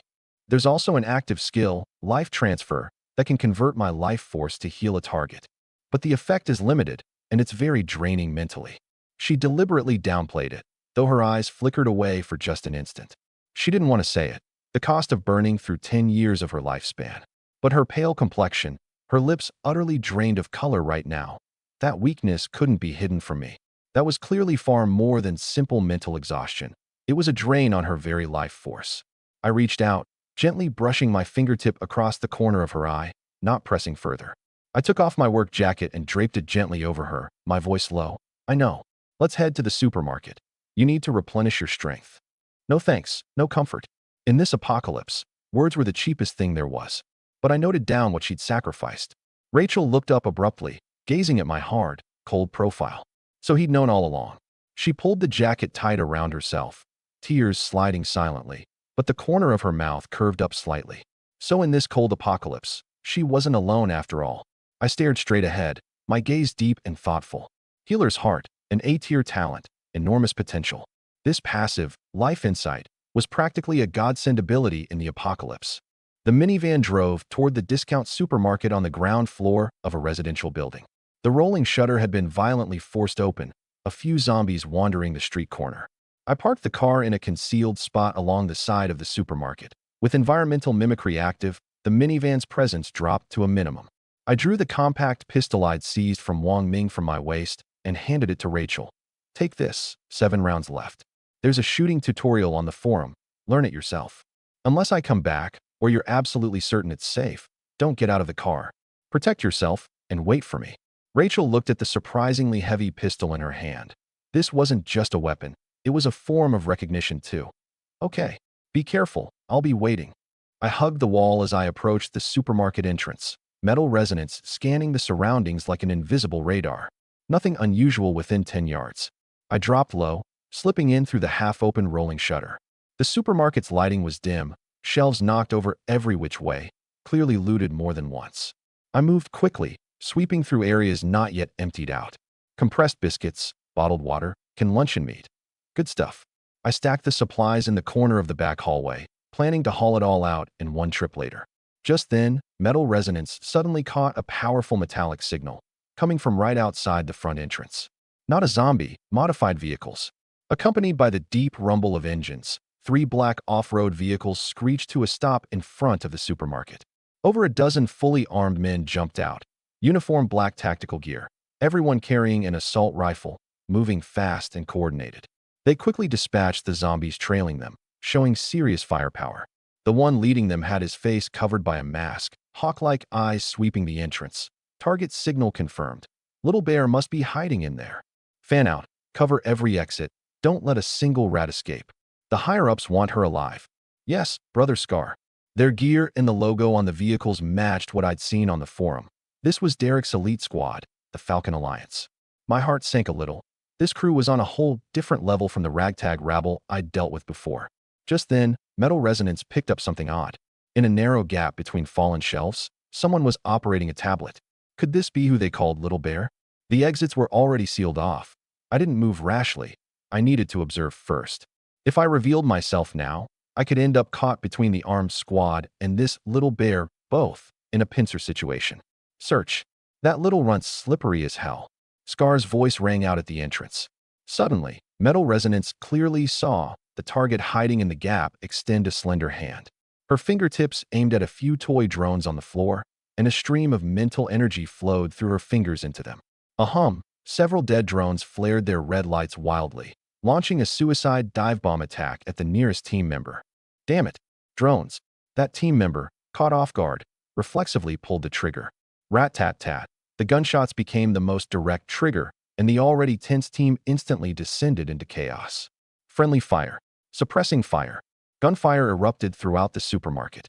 Everyone stopped firing, damn it. It's Little Bear messing with us. Scar's furious roar had no effect at all. Just as the chaos reached its peak, a piercing overload screech blasted out of everyone's tactical earpieces, right against their eardrums. My ears. More than a dozen men were instantly deafened, scrambling to rip off their earpieces. The real killing blow arrived now. The supermarket's glass curtain wall shattered with a boom. A junked, abandoned Tesla crashed into the store like an artillery shell, plowing straight through 3 team members. There was no one behind the wheel of that electric car at all. The drones, the earpieces, the electric car, all of it was this Little Bear's doing. Metal resonance caught it. That tablet had dropped to the floor. Now was the moment. I slipped out from behind a cooler, closing the distance to the shelf in a few quick steps, and flipped up the partition. A petite figure was curled up inside, standing at most 5'1", wearing an oversized hooded sweatshirt. She clutched a tablet tight to her chest, the screen flashing. Data overload. Warning. The next second, blood gushed from both her nostrils, and her body went limp, collapsing forward. Overuse of talent side effect. I moved fast, catching her limp body before it hit the ground, impossibly light. I glanced at the tablet. The screen scrolled with complex code, even a login interface for a military logistics system. A top-tier hacker. That phrase flashed instantly through my mind. In this world where information was power, what did it mean to have a top-tier hacker who could crack military databases and paralyze enemy systems? No wonder Derek would go through the trouble of sending an elite squad just to capture this Little Bear alive. Damn it, it's a trap. That little bitch has backup. Kill him. Scar's roar sounded. Though temporarily deafened, his combat experience let him lock onto my position at first instinct. Time was life. I scooped up the tablet with my left hand, tucking it into my jacket, and slung the girl over my shoulder like a sack of grain with my right. Don't shoot. Don't hurt Little Bear. Scar immediately roared. They wanted her alive. I gambled that they wouldn't dare fire, and drove my legs, sprinting toward the back door. Stop him.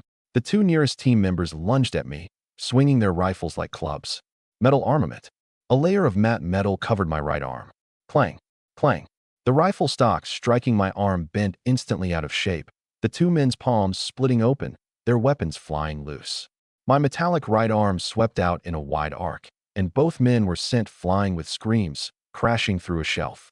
Shoot. Aim for his legs. Gunshots rang out again, bullets aimed at my lower body. I dropped low and lunged forward, but a stray round still grazed my right outer thigh, a spray of blood following. I rolled with the momentum, my right hand drawing the pistol like lightning. Bang, bang, bang. 3 shots. 3 team members attempting to flank me dropped instantly. Die, damn it, I shouted, carrying the girl toward the back door. I flung her body backward slightly, using her back to shield against incoming bullets. Scar's rifle muzzle instinctively lifted an inch. That instant of hesitation was all I needed. My right hand raised the pistol toward Scar and pulled the trigger, the last round grazing his scalp. Scar immediately dropped down behind cover. Team C, kill them for me. 2 team members near the back door immediately raised their rifles, but I was faster. Guided by metal resonance, I'd already predicted their positions. I raised my right hand, a silvery glow flaring in my palm, the metal reaper's edge. The silver-white blade turned into a streak of death. Shoo shoo. 2 faint sounds, and the throat of the nearest team member burst open in a spray of blood, the blade's momentum unbroken, punching straight through the man behind him too. Neither had time to even scream before they collapsed. Is this even human? Scar's scalp crawled. A 12-man elite squad, wiped down to just him alone by Little Bear and me combined in a mere 2.5 minutes. Just then, an engine's roar sounded from the back door. A Wuling Hongguang minivan smashed straight through the back door, blocking my path. Ethan. Rachel bit down hard on her lip, both hands gripping the wheel tight. Scar's dense hail of bullets pelted the car body like hail. Clang, clang, clang. Sparks flew, but the vehicle's body didn't show even a hairline crack. What the hell kind of car is that? Scar's eyeballs were about to pop out of his head. Earlier, before making my move, I'd sent Rachel a voice message telling her to drive straight through the back door. Scar, terror gripping his very soul, fumbled his satellite phone out, his voice choked with a sob. Headquarters. Target Little Bear has been abducted by an unknown force. They're monsters. The squad's completely wiped. A cold silhouette appeared behind him. A metallic palm clamped around his throat. Help! His cry for help cut off abruptly. Crack! The sound of bone breaking was unnaturally clear inside the supermarket. I released my grip, not even glancing at the body, ruthlessly decisive, leaving no loose ends. Ethan, are you okay? Rachel's voice was full of worry. She saw the figure slung over my shoulder, her eyes sweeping over the bloodstains on my pant leg. I'm fine, get in the car. I pulled open the sliding door and set the girl I was carrying down inside. The girl was still unconscious, looking at most 15 or 16, still carrying a childish quality, like a middle schooler. Rachel looked at the girl in the back seat, instinctively straightening up slightly, then glancing at the flat build of the girl's frame, feeling an inexplicable flicker of irritation. Did this man actually prefer this younger, undeveloped type? The thought struck even her as ridiculous. Who is she? Rachel deliberately kept her voice light. Spoils of war. Also possibly our future teammate. Check her over. Hearing teammate, Rachel's doctor instincts instantly overrode that flicker of jealousy. Life insight activate.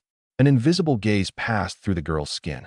Severe mental strength depletion, mild brain concussion, long-term malnutrition, but not life-threatening. Needs rest. Her eyes flickered, and she asked tentatively, "Do you want me to burn some of my life force to help her wake up faster?" She wanted to know, between this girl and herself, which would I choose? I answered almost without hesitation, immediately raising a hand to stop her. No. Burning your life source? Absolutely not. Just get her stable, that's enough. Her value is in her brain, not her body. I need a teammate who can contribute long-term, not a one-time use asset. Rachel's heart eased slightly. So in my mind, she wasn't something to be casually used up. Understood. She dug out glucose and nutrient solution to replenish the girl's energy. As if remembering something, I quickly added, "Turn off every electronic device in this car, all of it." This girl's talent is probably related to controlling electronics. Until we're sure it's safe, any electronic device is a threat. I thought of the drones and the Tesla back in the supermarket, still feeling a chill. Rachel immediately powered down all the phones and other devices, tucking them into a metal toolbox and hanging a mechanical padlock on it. You watch over her, handle her injuries. If she tries to fight back, shoot her. I dropped that line, then went to gather the remaining supplies. As I carried the last box, my eye caught a backpack in the corner, the girl's belongings. A slightly worn teddy bear charm hung from the front. I flipped it over. Tucked in the back pocket was a Star Harbor University student ID card. The photo showed a girl with twin pigtails, still baby-faced, with large amber eyes carrying a timid look. Name, Rosie. Age, 17. Star Harbor University, School of Computer Science and Technology. 17 years old, but already a senior? But she looked like she was 15, 16 at most. Star Harbor University. That was where I used to study, the same school Maya and Derek attended too. A piece of campus gossip flickered instantly through my mind. 3 years ago, Star Harbor University had, in fact, given a special admission to a 14-year-old prodigy girl. The headline still stuck in my memory. National Information Olympiad perfect score earns special admission. Youngest freshman in university history. Apparently, because she was so young and had skipped so many grades, she was withdrawn and antisocial, spending most of her time absorbed in code, headphones on. Campus forums also circulated stories that she could easily hack into the school's administrative system, even breach a well-known security firm's firewall within minutes. So this was her. This little bear, whom Derek valued so highly he'd sent an elite squad to capture alive. A top-tier hacker with the ability to control electronic devices, plus the identity of a genius prodigy. My mobile war fortress needed exactly this kind of mind, one who could master information, breach systems. I tucked away the student ID, along with the teddy bear charm, back into her backpack. After the supermarket battle, I walked over to the corpses of the dozen-plus armed team members. Metal resonance instantly covered 10 yards. Guns, magazines, military knives, all clearly reflected in my mind. I moved like a dismantling technician, quickly stripping every piece of gear.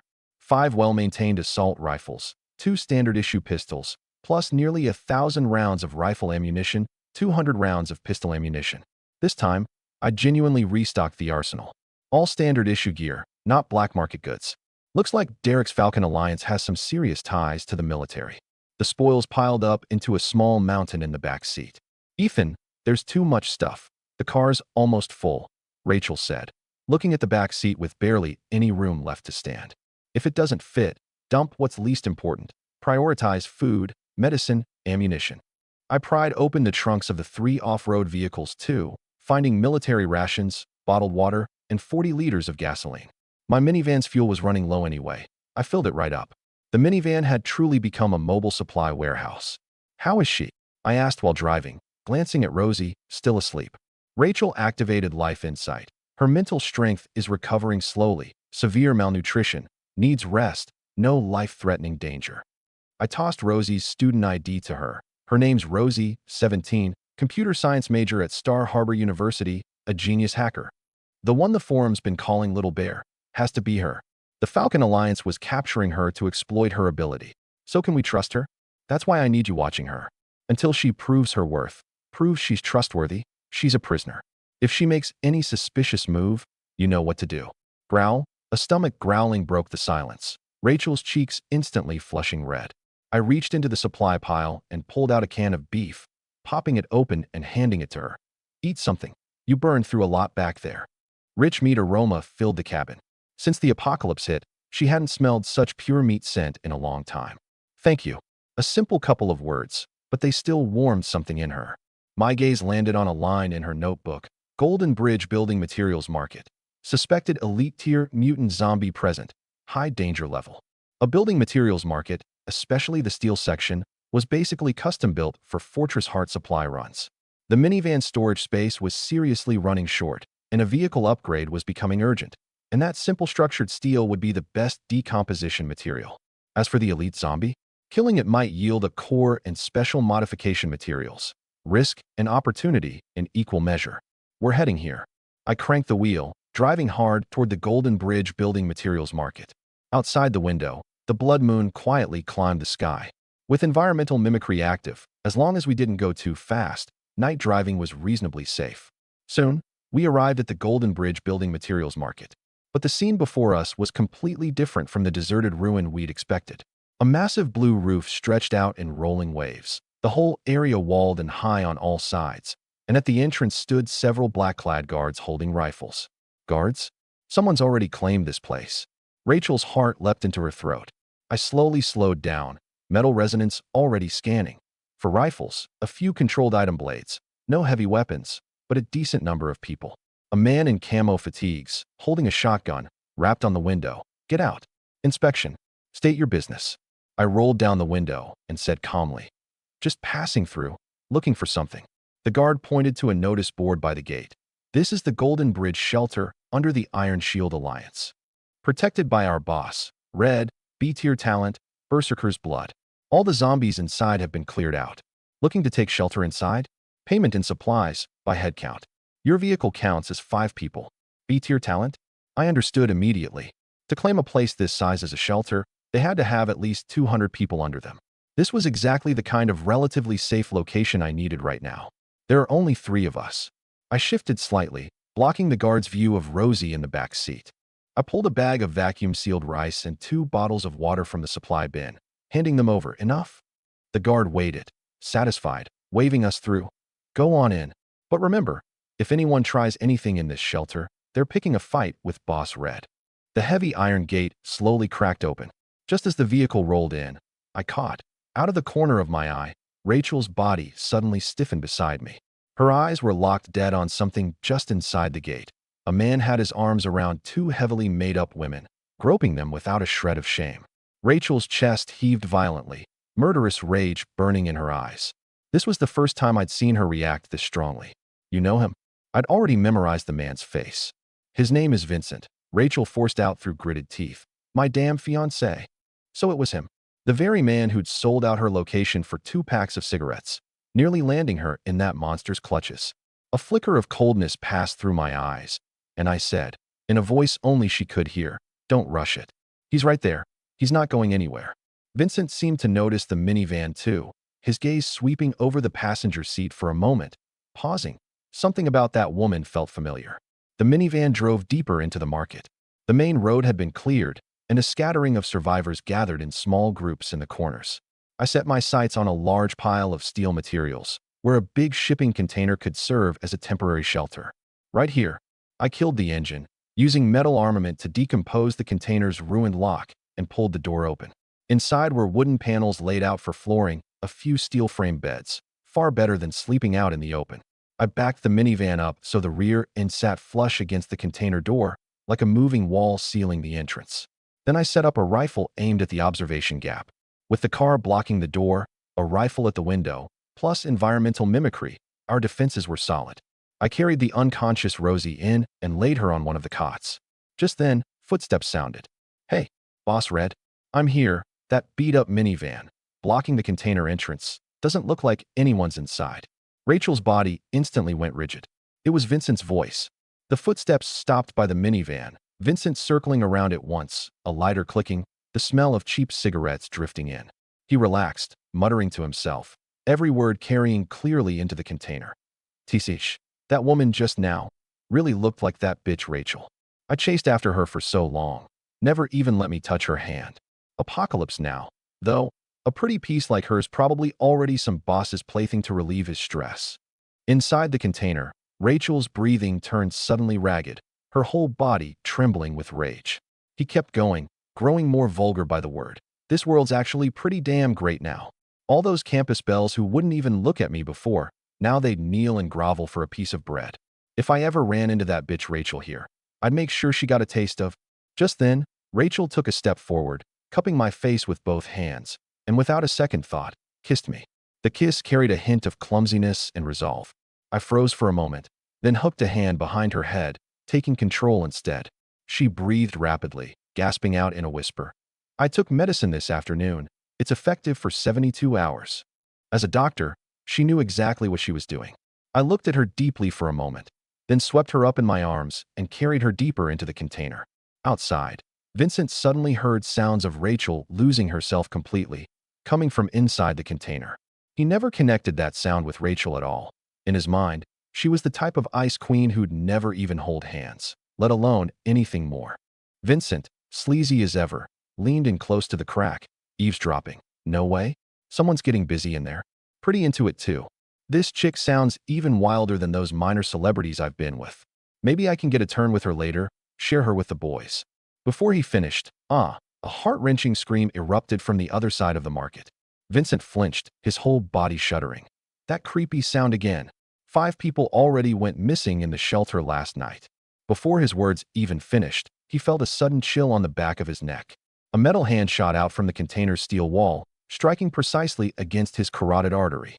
Vincent's vision went black, and he collapsed without so much as a grunt. Rachel, panting, looked up to see the limp figure outside the door. Is he dead? I turned my head and said matter-of-factly, no. He's yours. I dragged the limp Vincent inside. Rachel, wrapped in my jacket, stared down hard at this man who had once been her fiancé. I handed her a military knife. Yours. Handle it yourself. Rachel shook her head, pulling a scalpel from the medical kit instead, the tool she'd once used to save countless lives. She poked the handle against Vincent's philtrum. Ugh! Vincent snapped abruptly awake, and seeing the beautiful face in front of him, his pupils constricted, then flooded with delighted surprise. Rachel, it's really you. Thank God. You're alive. I knew you'd be fine.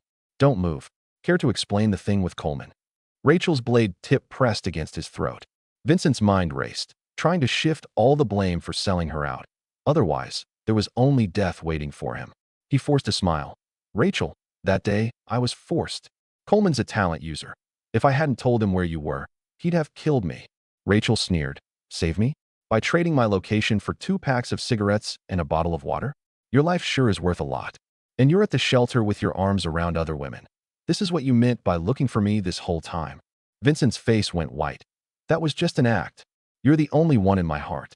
Stay with me. I'll make sure you live well. Rachel ignored him, briskly pulling his phone from his pocket. Unlock it. There's nothing worth seeing on there. Unlock it. Rachel's voice suddenly spiked sharp. Vincent hurriedly unlocked it.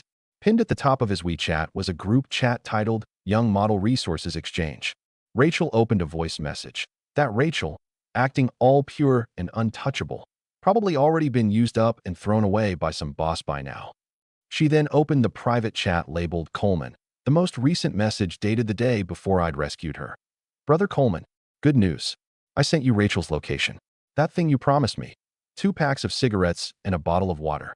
The voice message finished playing. The air fell into dead silence. Vincent's face turned ashen, unable to force out another word. Rachel smashed the phone against his head, a wave of nausea churning in her stomach. She slowly raised the scalpel. Vincent looked toward me, silent, as if grasping for his very last straw. Brother, with skills like yours, join our Iron Shield Alliance. I know where there are gorgeous women too. Celebrities, influencers, campus belles. Take your pick. You. Shut your mouth. Rachel snapped, cutting him off with a furious shout. Fake purity? She'd been willing to risk her own life to save mine. Willing to burn through 10 years of her life without hesitation. Introducing me to other women? What gave him the right?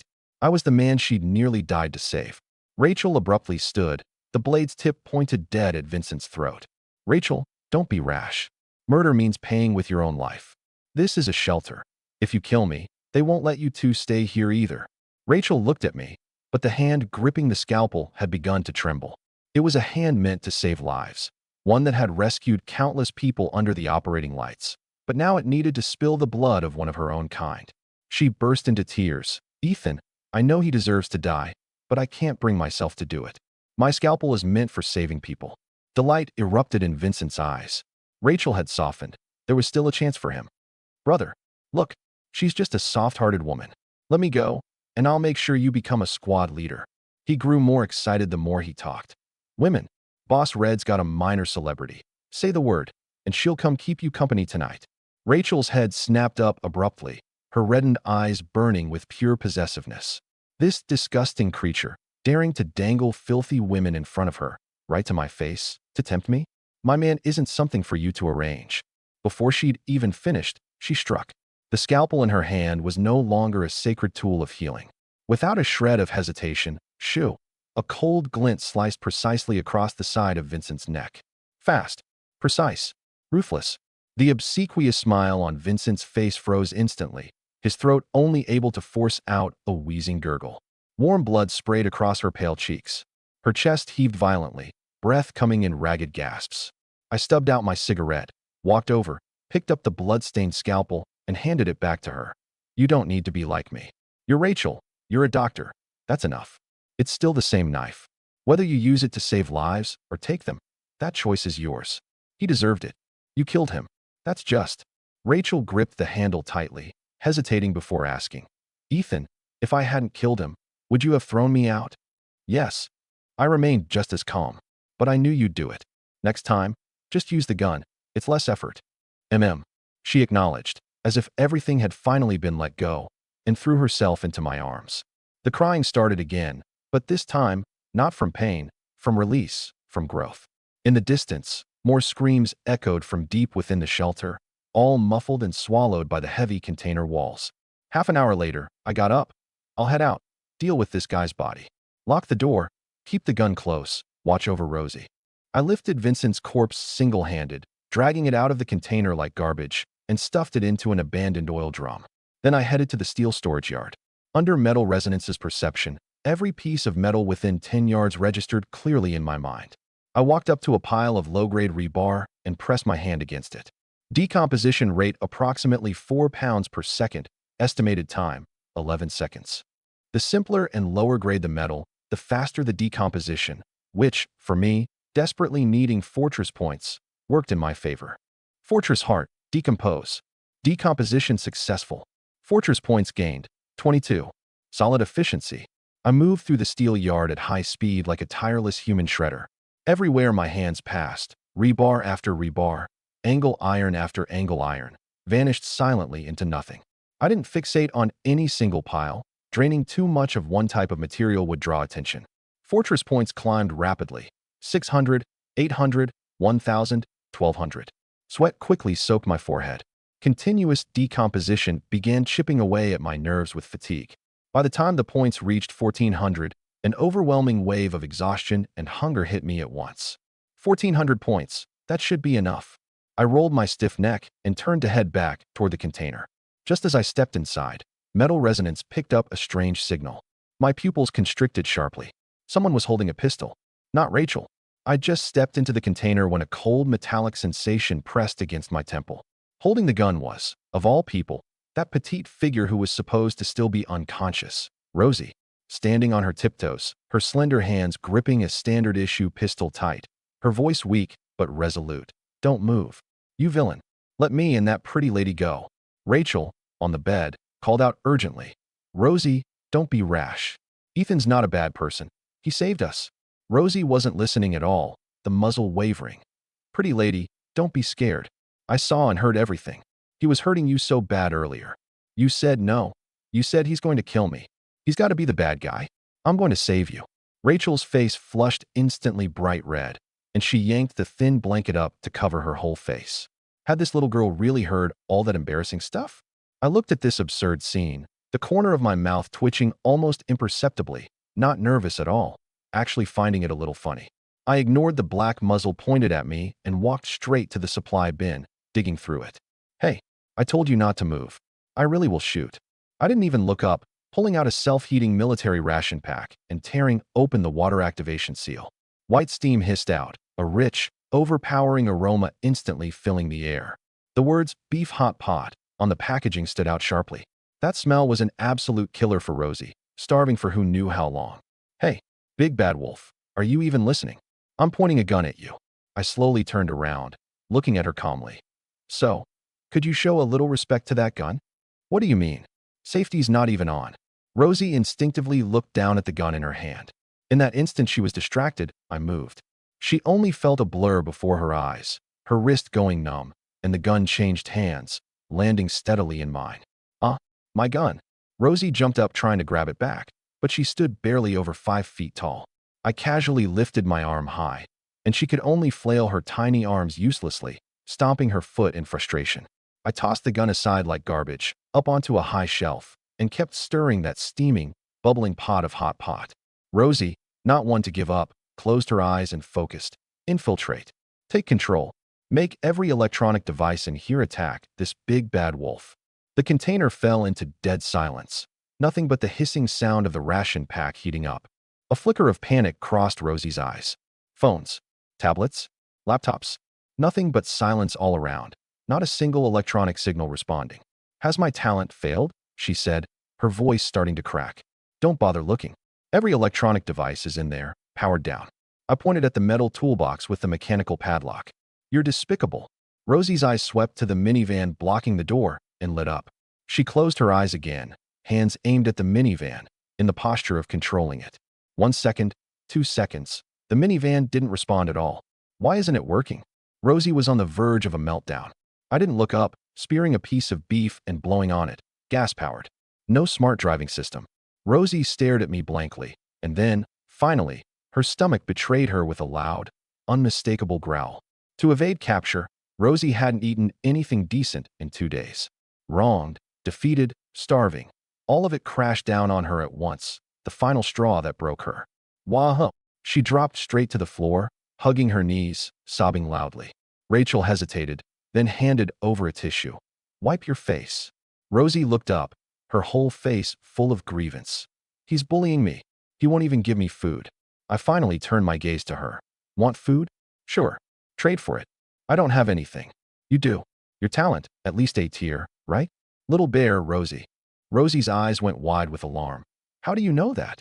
The Falcon Alliance sent an elite squad, full standard gear, just to capture you alone.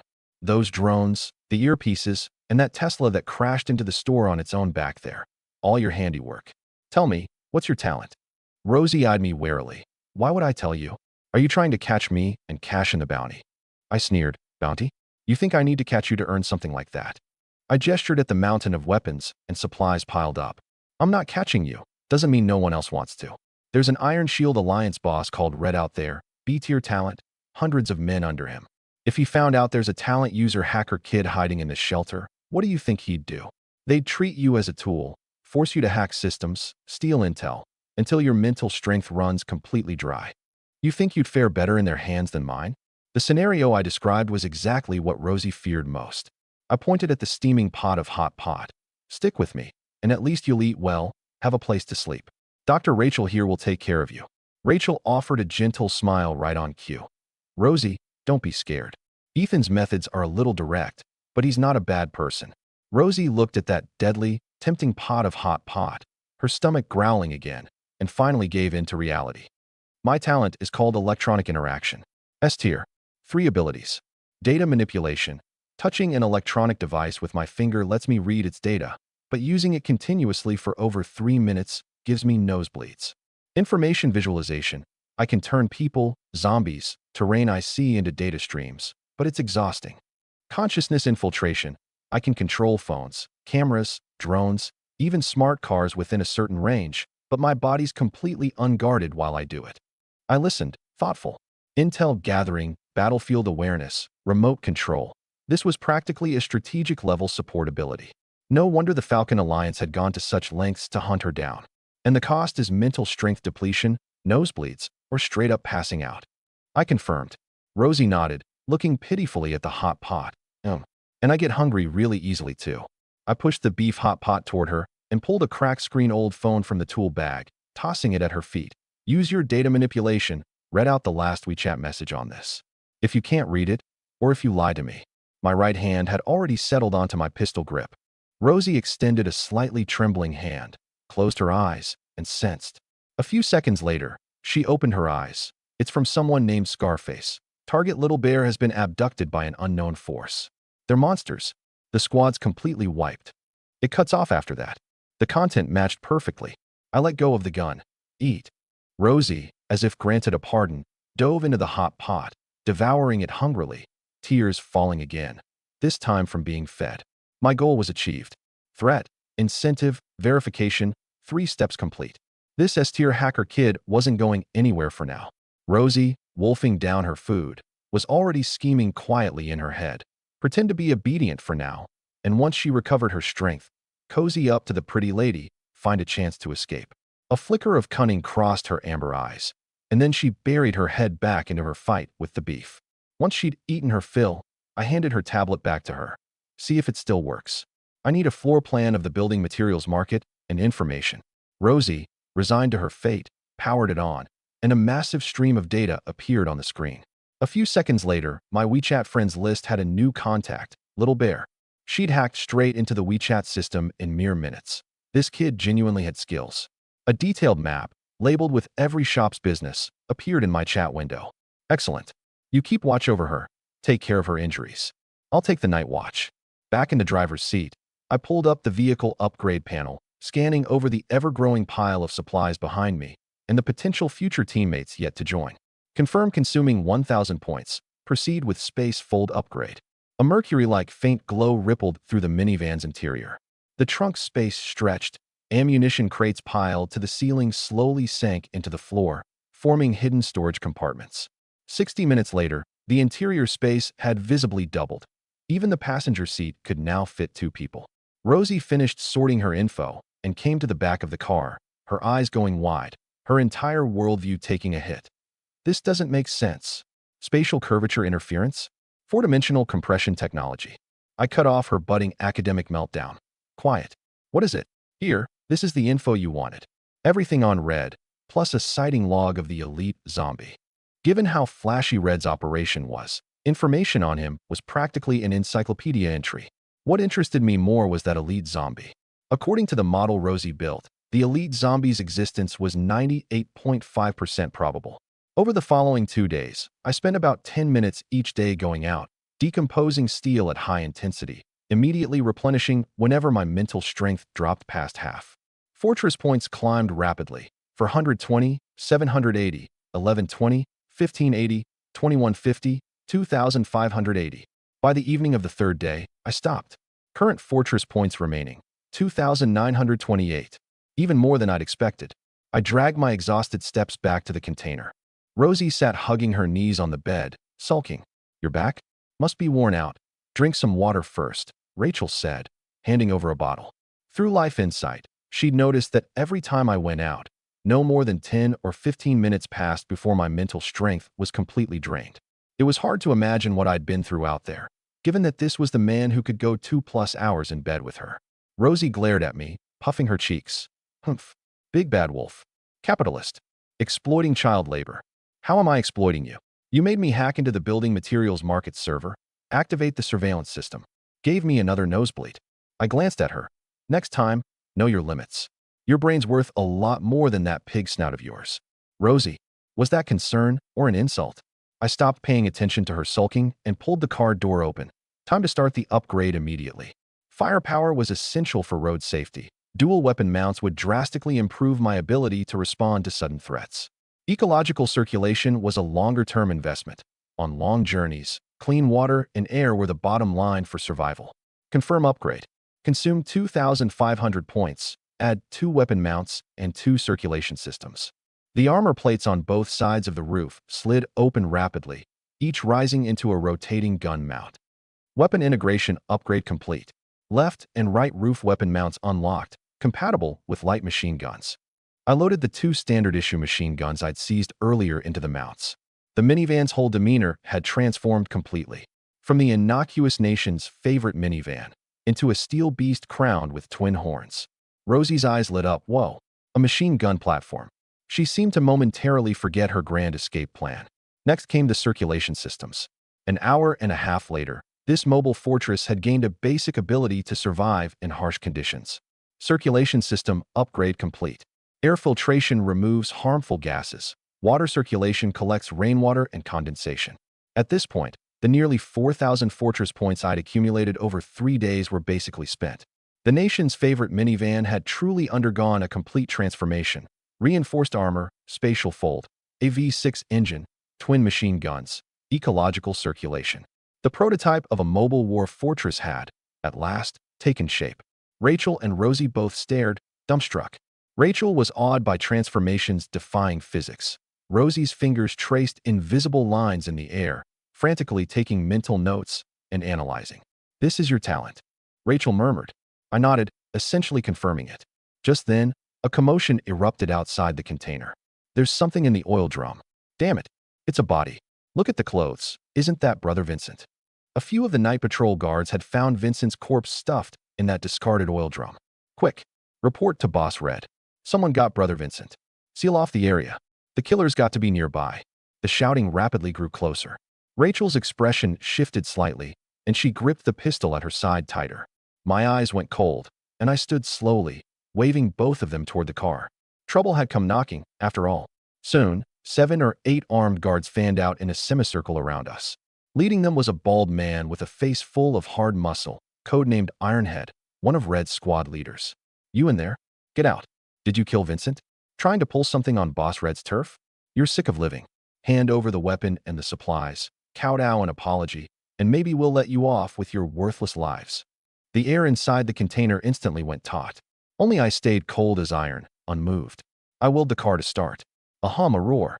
The Wuling Hongguang's engine burst into a roar far beyond its outward appearance. The seemingly clunky minivan lunged forward abruptly. Crash, with a hard brake, a beautiful fishtailing drift, and the rear of the car swept several of the approaching left flank guards clean off their feet. Damn it, you're actually fighting back? Open fire.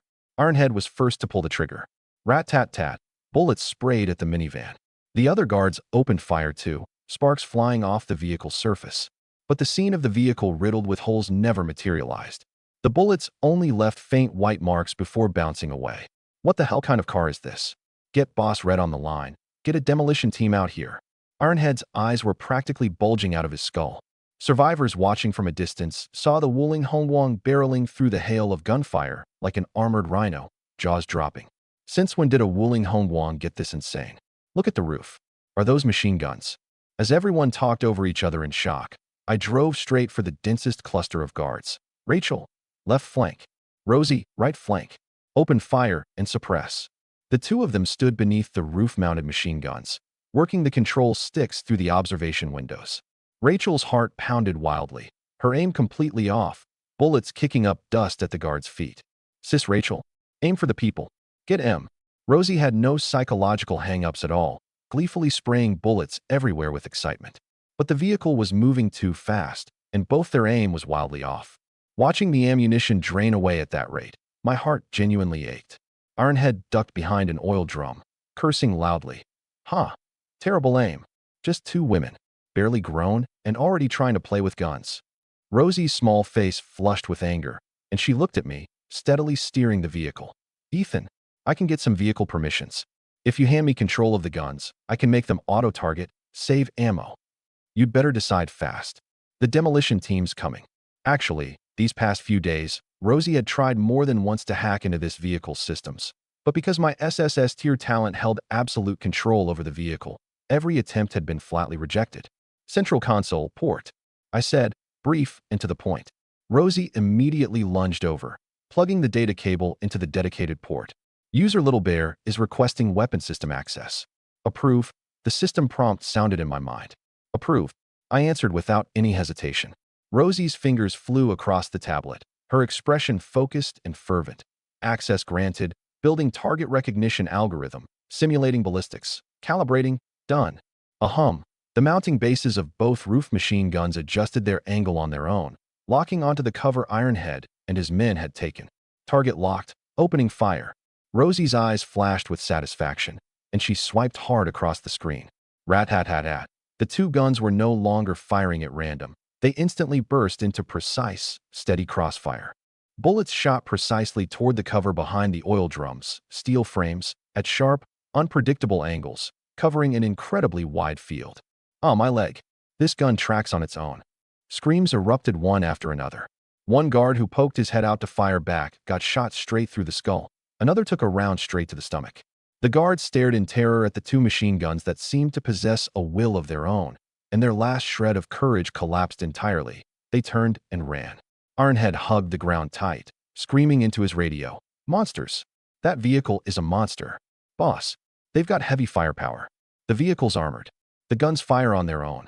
Survivors watching from a distance were beyond stunned. Is that even a minivan anymore? A war machine. It's absolutely a war machine. Nice work, Rachel said, watching the area instantly clear out, looking at Rosie with an expression of pure disbelief. Just then, a violent engine roar rumbled closer from far away. A Hummer H2, welded with steel plates and battering rams, came charging out from deep within the market, engine screaming. According to the intel Rosie had given me, this was exactly the ride of the shelter's boss, Red. Red, B-tier talent, Berserker's blood. The more damage he took, the more his combat power increased.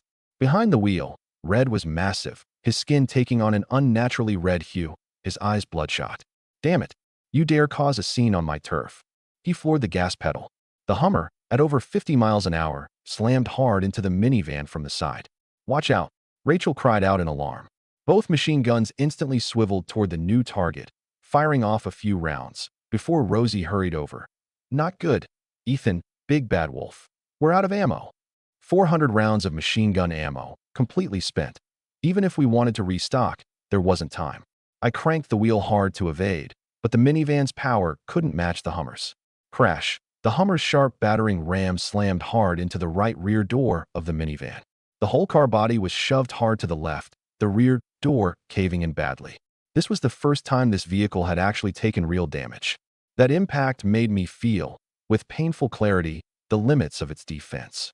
Against this level of brute force collision, basic tier armor reinforcement just wasn't enough. Still, the Hummer's front end had also visibly deformed, and Red's forehead had split open, blood staining half his face. He licked at the blood on his lips, reversing to line up another ram. Die, damn you. The word die was still stuck in his throat when his wild laughter suddenly cut off. A sharp, piercing screech, echoing from deep within the building materials market, instantly overpowered every other sound. The savagery and bloodlust woven into that screech sent a chill through everyone present. The savage grin froze on Red's face, and he scrambled out of the vehicle, half tripping. It's here, drawn in by the gunfire. The moment he finished, a rumbling crash, closer and closer, brick walls collapsing, cars crushed flat wherever it passed. A dark shape flashed by, moving with astonishing speed, and the Hummer in front of it was instantly crushed into a slab of metal. Every survivor's expression froze in place, twisting into pure, absolute terror. A guard hiding behind a container didn't even have time to react before a massive scythe-like claw punched straight through his chest. Open fire. Ironhead grabbed his submachine gun and unloaded frantically. Bullets clanged off the dark shape, not leaving so much as a mark. That shadow abruptly turned its head, its blood-red compound eyes locking onto Ironhead. I finally got a clear look. This thing was, of all things, an enormous mutant metal mantis. Its legs launched it forward, lunging at Ironhead. Splat. A whole man was crushed flat like a stepped-on tomato, reduced to a smear of flesh. Monster, run. The remaining guards completely fell apart. But that was only the beginning. With the giant mantis's roar, answering cries echoed from every direction. Cat-sized metal mantises of the same species poured out from every corner like a tide, lunging madly at every living thing in sight. Absolute hell on earth. Screams rose up one after another. Rachel's face went as pale as paper, her stomach twisting violently. Even Rosie's little face had gone deathly white. My voice cut through the chaos, ice cold and remarkably clear. Rosie, use your information visualization. Scan that big one. Rosie flinched hard, forcing herself to focus. Fine beads of sweat forming on her nose. Combat power value. Over 80 times an ordinary zombie's. Tier classification. Boss tier. 80 times. Boss tier. Rachel cried out in shock. This world's zombie classifications went ordinary, elite, boss, warlord, with each tier climbing tenfold in combat power. Boss tier. Not something an ordinary human could possibly stand against. Pooh. A mouthful of blood suddenly sprayed from Rosie's lips, her body going limp and collapsing. I quickly dug out a chocolate energy bar and stuffed it into her mouth. Hold it in your mouth. Don't swallow. Rosie barely managed to steady her mental strength, teetering on the edge of collapse, and leaned weakly against Rachel. Boss tier. The minivan's armor absolutely couldn't withstand a casual strike from this thing. That crushed Hummer was proof enough of that. Hold on. I threw it into reverse. Under environmental mimicry, the minivan moved like a silent ghost, weaving away from the crowd and the mantis swarm. Finally, without a sound, it slipped into a smart home appliance superstore. Stay quiet. Watch, I said, killing the engine. The cabin fell into dead silence. Nothing but that hellish soundscape drifting in from the distance. Through the window, we watched Red, surrounded by his inner circle, holding a gun on a group of trembling elderly people and children. All of you, get out there as bait. Anyone backs off, I'll shoot you myself, right now. An elderly woman clutched her granddaughter tight, pleading, spare my granddaughter, she's still so young. Bang. A gunshot answered her. The old woman fell, and the little girl was swallowed by the mantis swarm within moments. You animal, weren't you supposed to protect us? A middle-aged man roared, charging at Red, and was shot dead on the spot. Protect you? You're all just meat shields, expendable resources. Red commanded his men, driving the low-level survivors toward the mantis swarm like herding livestock, buying time for the demolition team. Sis Rachel.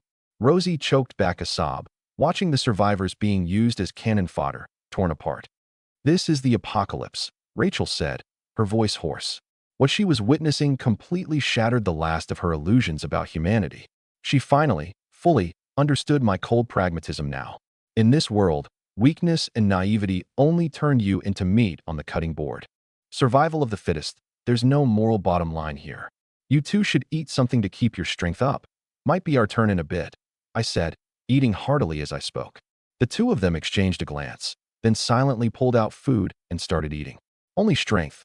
Only someone who could master power like I did. Could survive, could protect the people worth protecting. Rachel unconsciously leaned closer to me, and Rosie quietly nestled up against Rachel too, her small hand grabbing at the hem of her jacket. The battle raged from deep in the night into dawn, relying on sheer numbers and reckless human shield tactics, plus the demolition team's frantic bombardment. They did manage to inflict serious damage on the mantis swarm. But the true threat, that boss-tier mantis, still stood in the center of the battlefield like a war god. Its shell was covered in scorch marks and cracks, one compound eye shattered, one foreleg joint blown off, badly wounded, but not fatally. Hold the line. Red's voice trembled with both fear and madness. After weighing his options, he gave his final order. Retreat. Demolition team, cover us. We're pulling out east with me. With that, he didn't spare his men fighting and bleeding a single backward glance, leaping into an armored vehicle and fleeing in a panic. Boss Red's running. Don't leave us behind. With their command structure gone, the surviving crowd instantly collapsed, and the mantis swarm swallowed them whole. When the first faint light of dawn broke through the smoke, hundreds of human corpses lay mixed among thousands of mantis carcasses.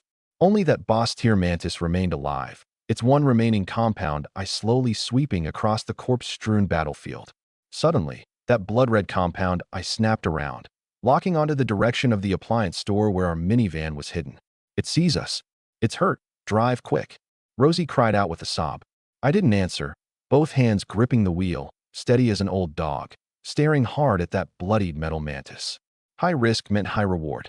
Even an elite-tier scavenger had yielded a solid payoff. A boss-tier one. Wouldn't it be even better? Besides, I'd watched its fighting style all night. I had a solid grasp of how to take it down. Kill probability. 0.37%. Rosie's calculations trembled as she read the result. It's only got 31% health left, but its shell defense has only dropped by 35%. Our firepower can barely tickle it. Charging at it is suicide. Sis Rachel, say something. Rosie panicked, tugging at Rachel's arm. Rachel's gaze had never left my profile the whole time. She took a deep breath and gently squeezed Rosie's small hand. Rosie, don't be scared. I trust him. He's never let me down. If he's doing this, he must have a reason. That trust had already gone beyond reason. Even if I fell, she would burn her life source again without hesitation to save me. It's coming. Rosie, scan the whole area behind us for anything with a battery, network connection, or remote control. Every smart device. Number, location. Now, Rosie, thrown off by the sudden order, nonetheless closed her eyes and channeled her talent with everything she had. Oh my God, the whole store behind us. Drones, robot vacuums, smart speakers, at least 300 units. Perfect. Take control of them. Just like at the supermarket. The corner of my mouth curled up, my eyes sharp as a hawk's. Rosie instantly understood my intent. No way. Those devices are way too low-powered. They can't hurt it at all. Take control. Now, I said, and the instant the words left my mouth, I floored the gas pedal. A hum, a roar. I cranked the wheel hard, fishtailing into the smart appliance superstore. Roar. The boss mantis, fully enraged now, charged headlong into the store, shelves collapsing, scattered smart devices strewn everywhere. Rosie. Now, I wove through the store in a serpentine path, the mantis boss right on our tail. Understood. Rosie gritted her teeth, pushing her S-tier talent to its absolute limit. Breaching protocols, acquiring maximum permissions, target locked on the metal mantis, suicide command, execute. A hum. Dozens of drones lifted off at once, streaking in from every direction, ramming into its one remaining compound eye. Though they couldn't inflict real damage, the dense, repeated impacts instantly disrupted its senses. Dozens of robot vacuums overclocked their motors, ramming madly into its jointed legs. And every electronic device it passed had its internal battery short-circuit and overload under Rosie's commands. Blinding electric sparks and small explosions erupted beneath its belly one after another, its massive frame stiffening for a moment. Roar. The Mantis boss went into a total frenzy, hacking wildly at everything around it. Now's the moment. I stared hard at the load-bearing columns supporting the store's roof, right in the center of the building. Under the Mantis's frantic attacks, that column was already covered in cracks, teetering on the edge of collapse. Rosie, detonate every device. Target, the load-bearing column. Rosie closed her eyes, tears mixing with the blood from her nose, and tapped her finger against the tablet. Every device under her control, as it neared the base of that column, had its lithium battery overload and explode instantly. The entire roof lost its most critical support point. Massive precast slabs, steel beams, and tons of merchandise crashed straight down onto the Mantis boss. Roar! For the first time, terror flashed across the Mantis boss's remaining eye. It tried to flee, but its damaged body couldn't maneuver in the cramped space. Dozens of tons of debris instantly buried it, leaving only one massive scythe arm and half its head exposed. I dashed to the edge of the wreckage, raising my right hand, silvery light gathering in my palm. The Metal Reaper's edge. After 10 seconds of charging, that blade had swelled to nearly 2 feet long, currents of near-liquid silver-white light rippling across it. Die! The fully charged Reaper's edge, unleashed, tore through space in a streak of silver lightning as it left my hand. Shoo! The silver light drove precisely into the Mantis boss's one remaining compound eye, obliterating its brain core, the remaining momentum punching straight through its skull and into the rubble beyond. That massive body, buried beneath the wreckage, lost every last trace of life. I dropped to one knee, gasping for breath. Using the Reaper's edge at its absolute limit had drained every last drop of my mental strength. In the car, Rosie's tablet clattered to the floor, blood from her nose staining her collar. Controlling hundreds of devices simultaneously had pushed her far beyond her own limits. Rachel didn't hesitate, throwing the door open and rushing straight toward me. Ethan. She activated Life Insight immediately, her gaze passing through my skin. Mental strength depleted, minor muscle tears, but no fatal injury. Confirmed there was no life-threatening danger, she finally relaxed a little. She reached out almost without hesitation, her palm glowing with the milky white light of life transfer. No need. I grabbed her wrist. I'm just out of mental strength. Rest will fix it. Your life transfer costs too much. Rachel looked at me, at the concern in my eyes, and warmth surged through her heart. Okay. She carefully helped me up. I forced through the exhaustion, my right hand covering itself in metal armament again, my 5 fingers sinking deep into the Mantis's skull. Cradled in my palm was a walnut-sized crystal, swirling with a dark golden luster. A boss tier core. Gold type. A flash of satisfaction crossed my eyes. Combined with the earlier fire type core, I now had 2 cores in hand. Let's go. Back to the car first. I nearly collapsed into the driver's seat, mumbling something about keep watch, stay alert, before sinking into a deep, unconscious sleep. Rachel confirmed I was just in a protective coma from mental exhaustion and let out a long breath, hooking me up to a nutrient 4. She gently stroked my forehead, her voice thick with tears. Idiot.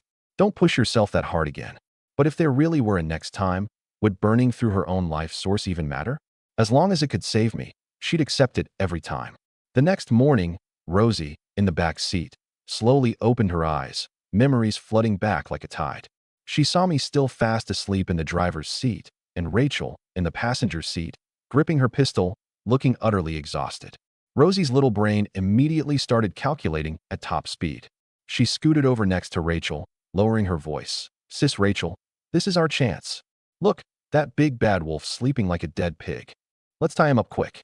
The military's recruiting in the major safe zones, especially need doctors and IT talent. You're an A-tier medical talent. I'm an S-tier hacker. If we team up and go to the military, we'll definitely be valued. Staying with this big bad wolf is way too dangerous. Rosie grew more and more excited as she talked, even starting to dig around for rope. Rachel watched her quietly, the gentleness on her face slowly fading, replaced by something ice cold. Rosie. Rachel's voice was calm, but absolutely non-negotiable. HM, quick, help me find some rope. Rosie didn't even look up. No need to look. Rachel stood, pulled out a roll of electrical tape, and in a few quick motions, bound Rosie's hands behind her back. Rosie was completely dumbfounded.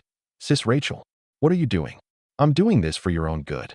Rachel cut her off, her eyes sharp as blades. Quiet. Don't try to talk me out of this. My whole self belongs to Ethan. I only trust him. That line landed like a thunderclap. Rosie stared blankly at that face, usually so gentle, now written entirely with resolve and a sense of belonging. Rosie's small face flushed instantly, her amber eyes going wide. Ew. You mean he's already done that to you? Rachel's cheeks flushed slightly, but she nodded, calm and open about it. Rosie looked as if a whole new world had just opened up before her.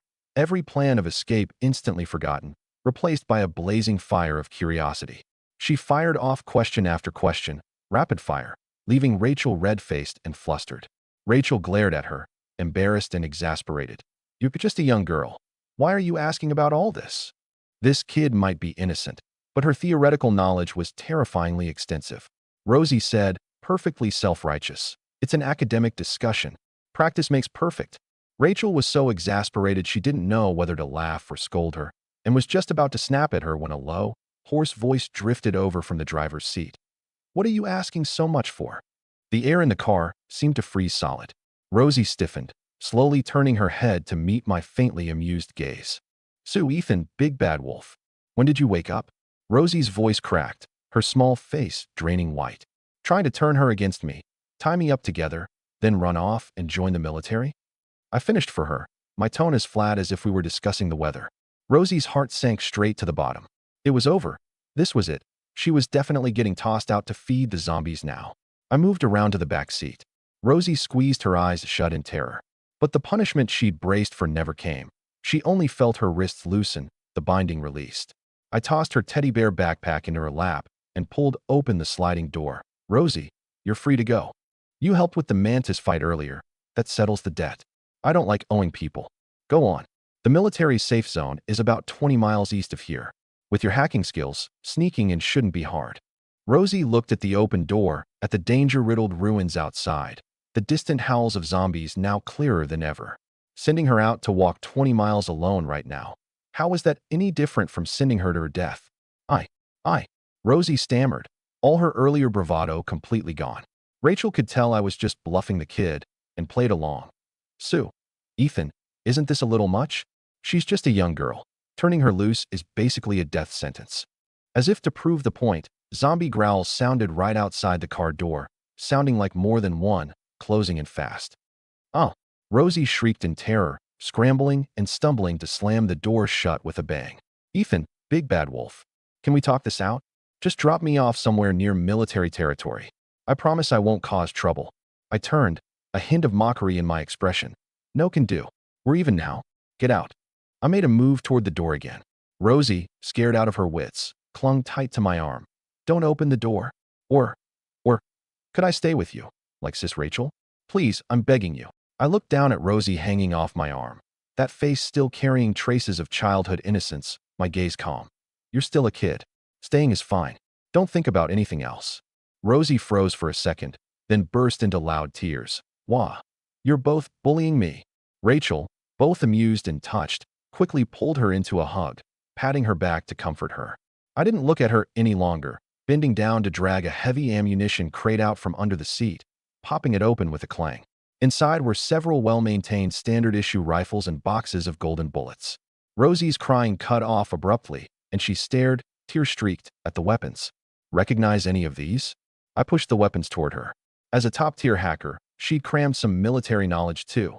Type 92 pistol, Type 95 assault rifle. Good eye? These were seized from the Falcon Alliance. The crew hunting you down, Derek's people. All standard military issue. You're a smart kid. Tell me, why would active-duty military equipment end up in the hands of a private militia controlled by a conglomerate? Why is Derek's family able to mobilize a well-trained squad just to capture one student? You? My voice was cold, each word landing squarely on her heart. Do you think the Derek family controls the military? Or is it that the military and the Derek family are simply working together? Once they find out this S-tier little bear is still alive and walks right into their hands, do you think the outcome would be any better than staying with me? Rosie went completely rigid, as if struck by lightning. That's right. She'd only thought about running, never once considering the darkness hidden behind the so-called official forces and safe zones in this collapsed world. That elite squad hunting her down, that standard-issue military gear. How had the Derek family gotten hold of it? Was the military really unaware, or did they simply turn a blind eye? Or worse, were they in on it together? If the military and the Derrick family were in cahoots, then running to the safe zone would be walking straight into the tiger's mouth. I hadn't been bluffing her at all. I'd been laying out a bloody, brutal fact. Rosie looked up at my still expressionless face, then at Rachel's worried one. All the grievance, the fear, the resentment. In that moment, it all dissolved into a deep sense of helplessness and a shiver of fear in hindsight. She took a deep breath, wiping away her tears in a messy rush, her voice carrying a note of resigned clarity. I'm not running anymore. Ethan, I'm with you. You protect me, I'll bring value to the team. My talent really is useful. You saw it yesterday too.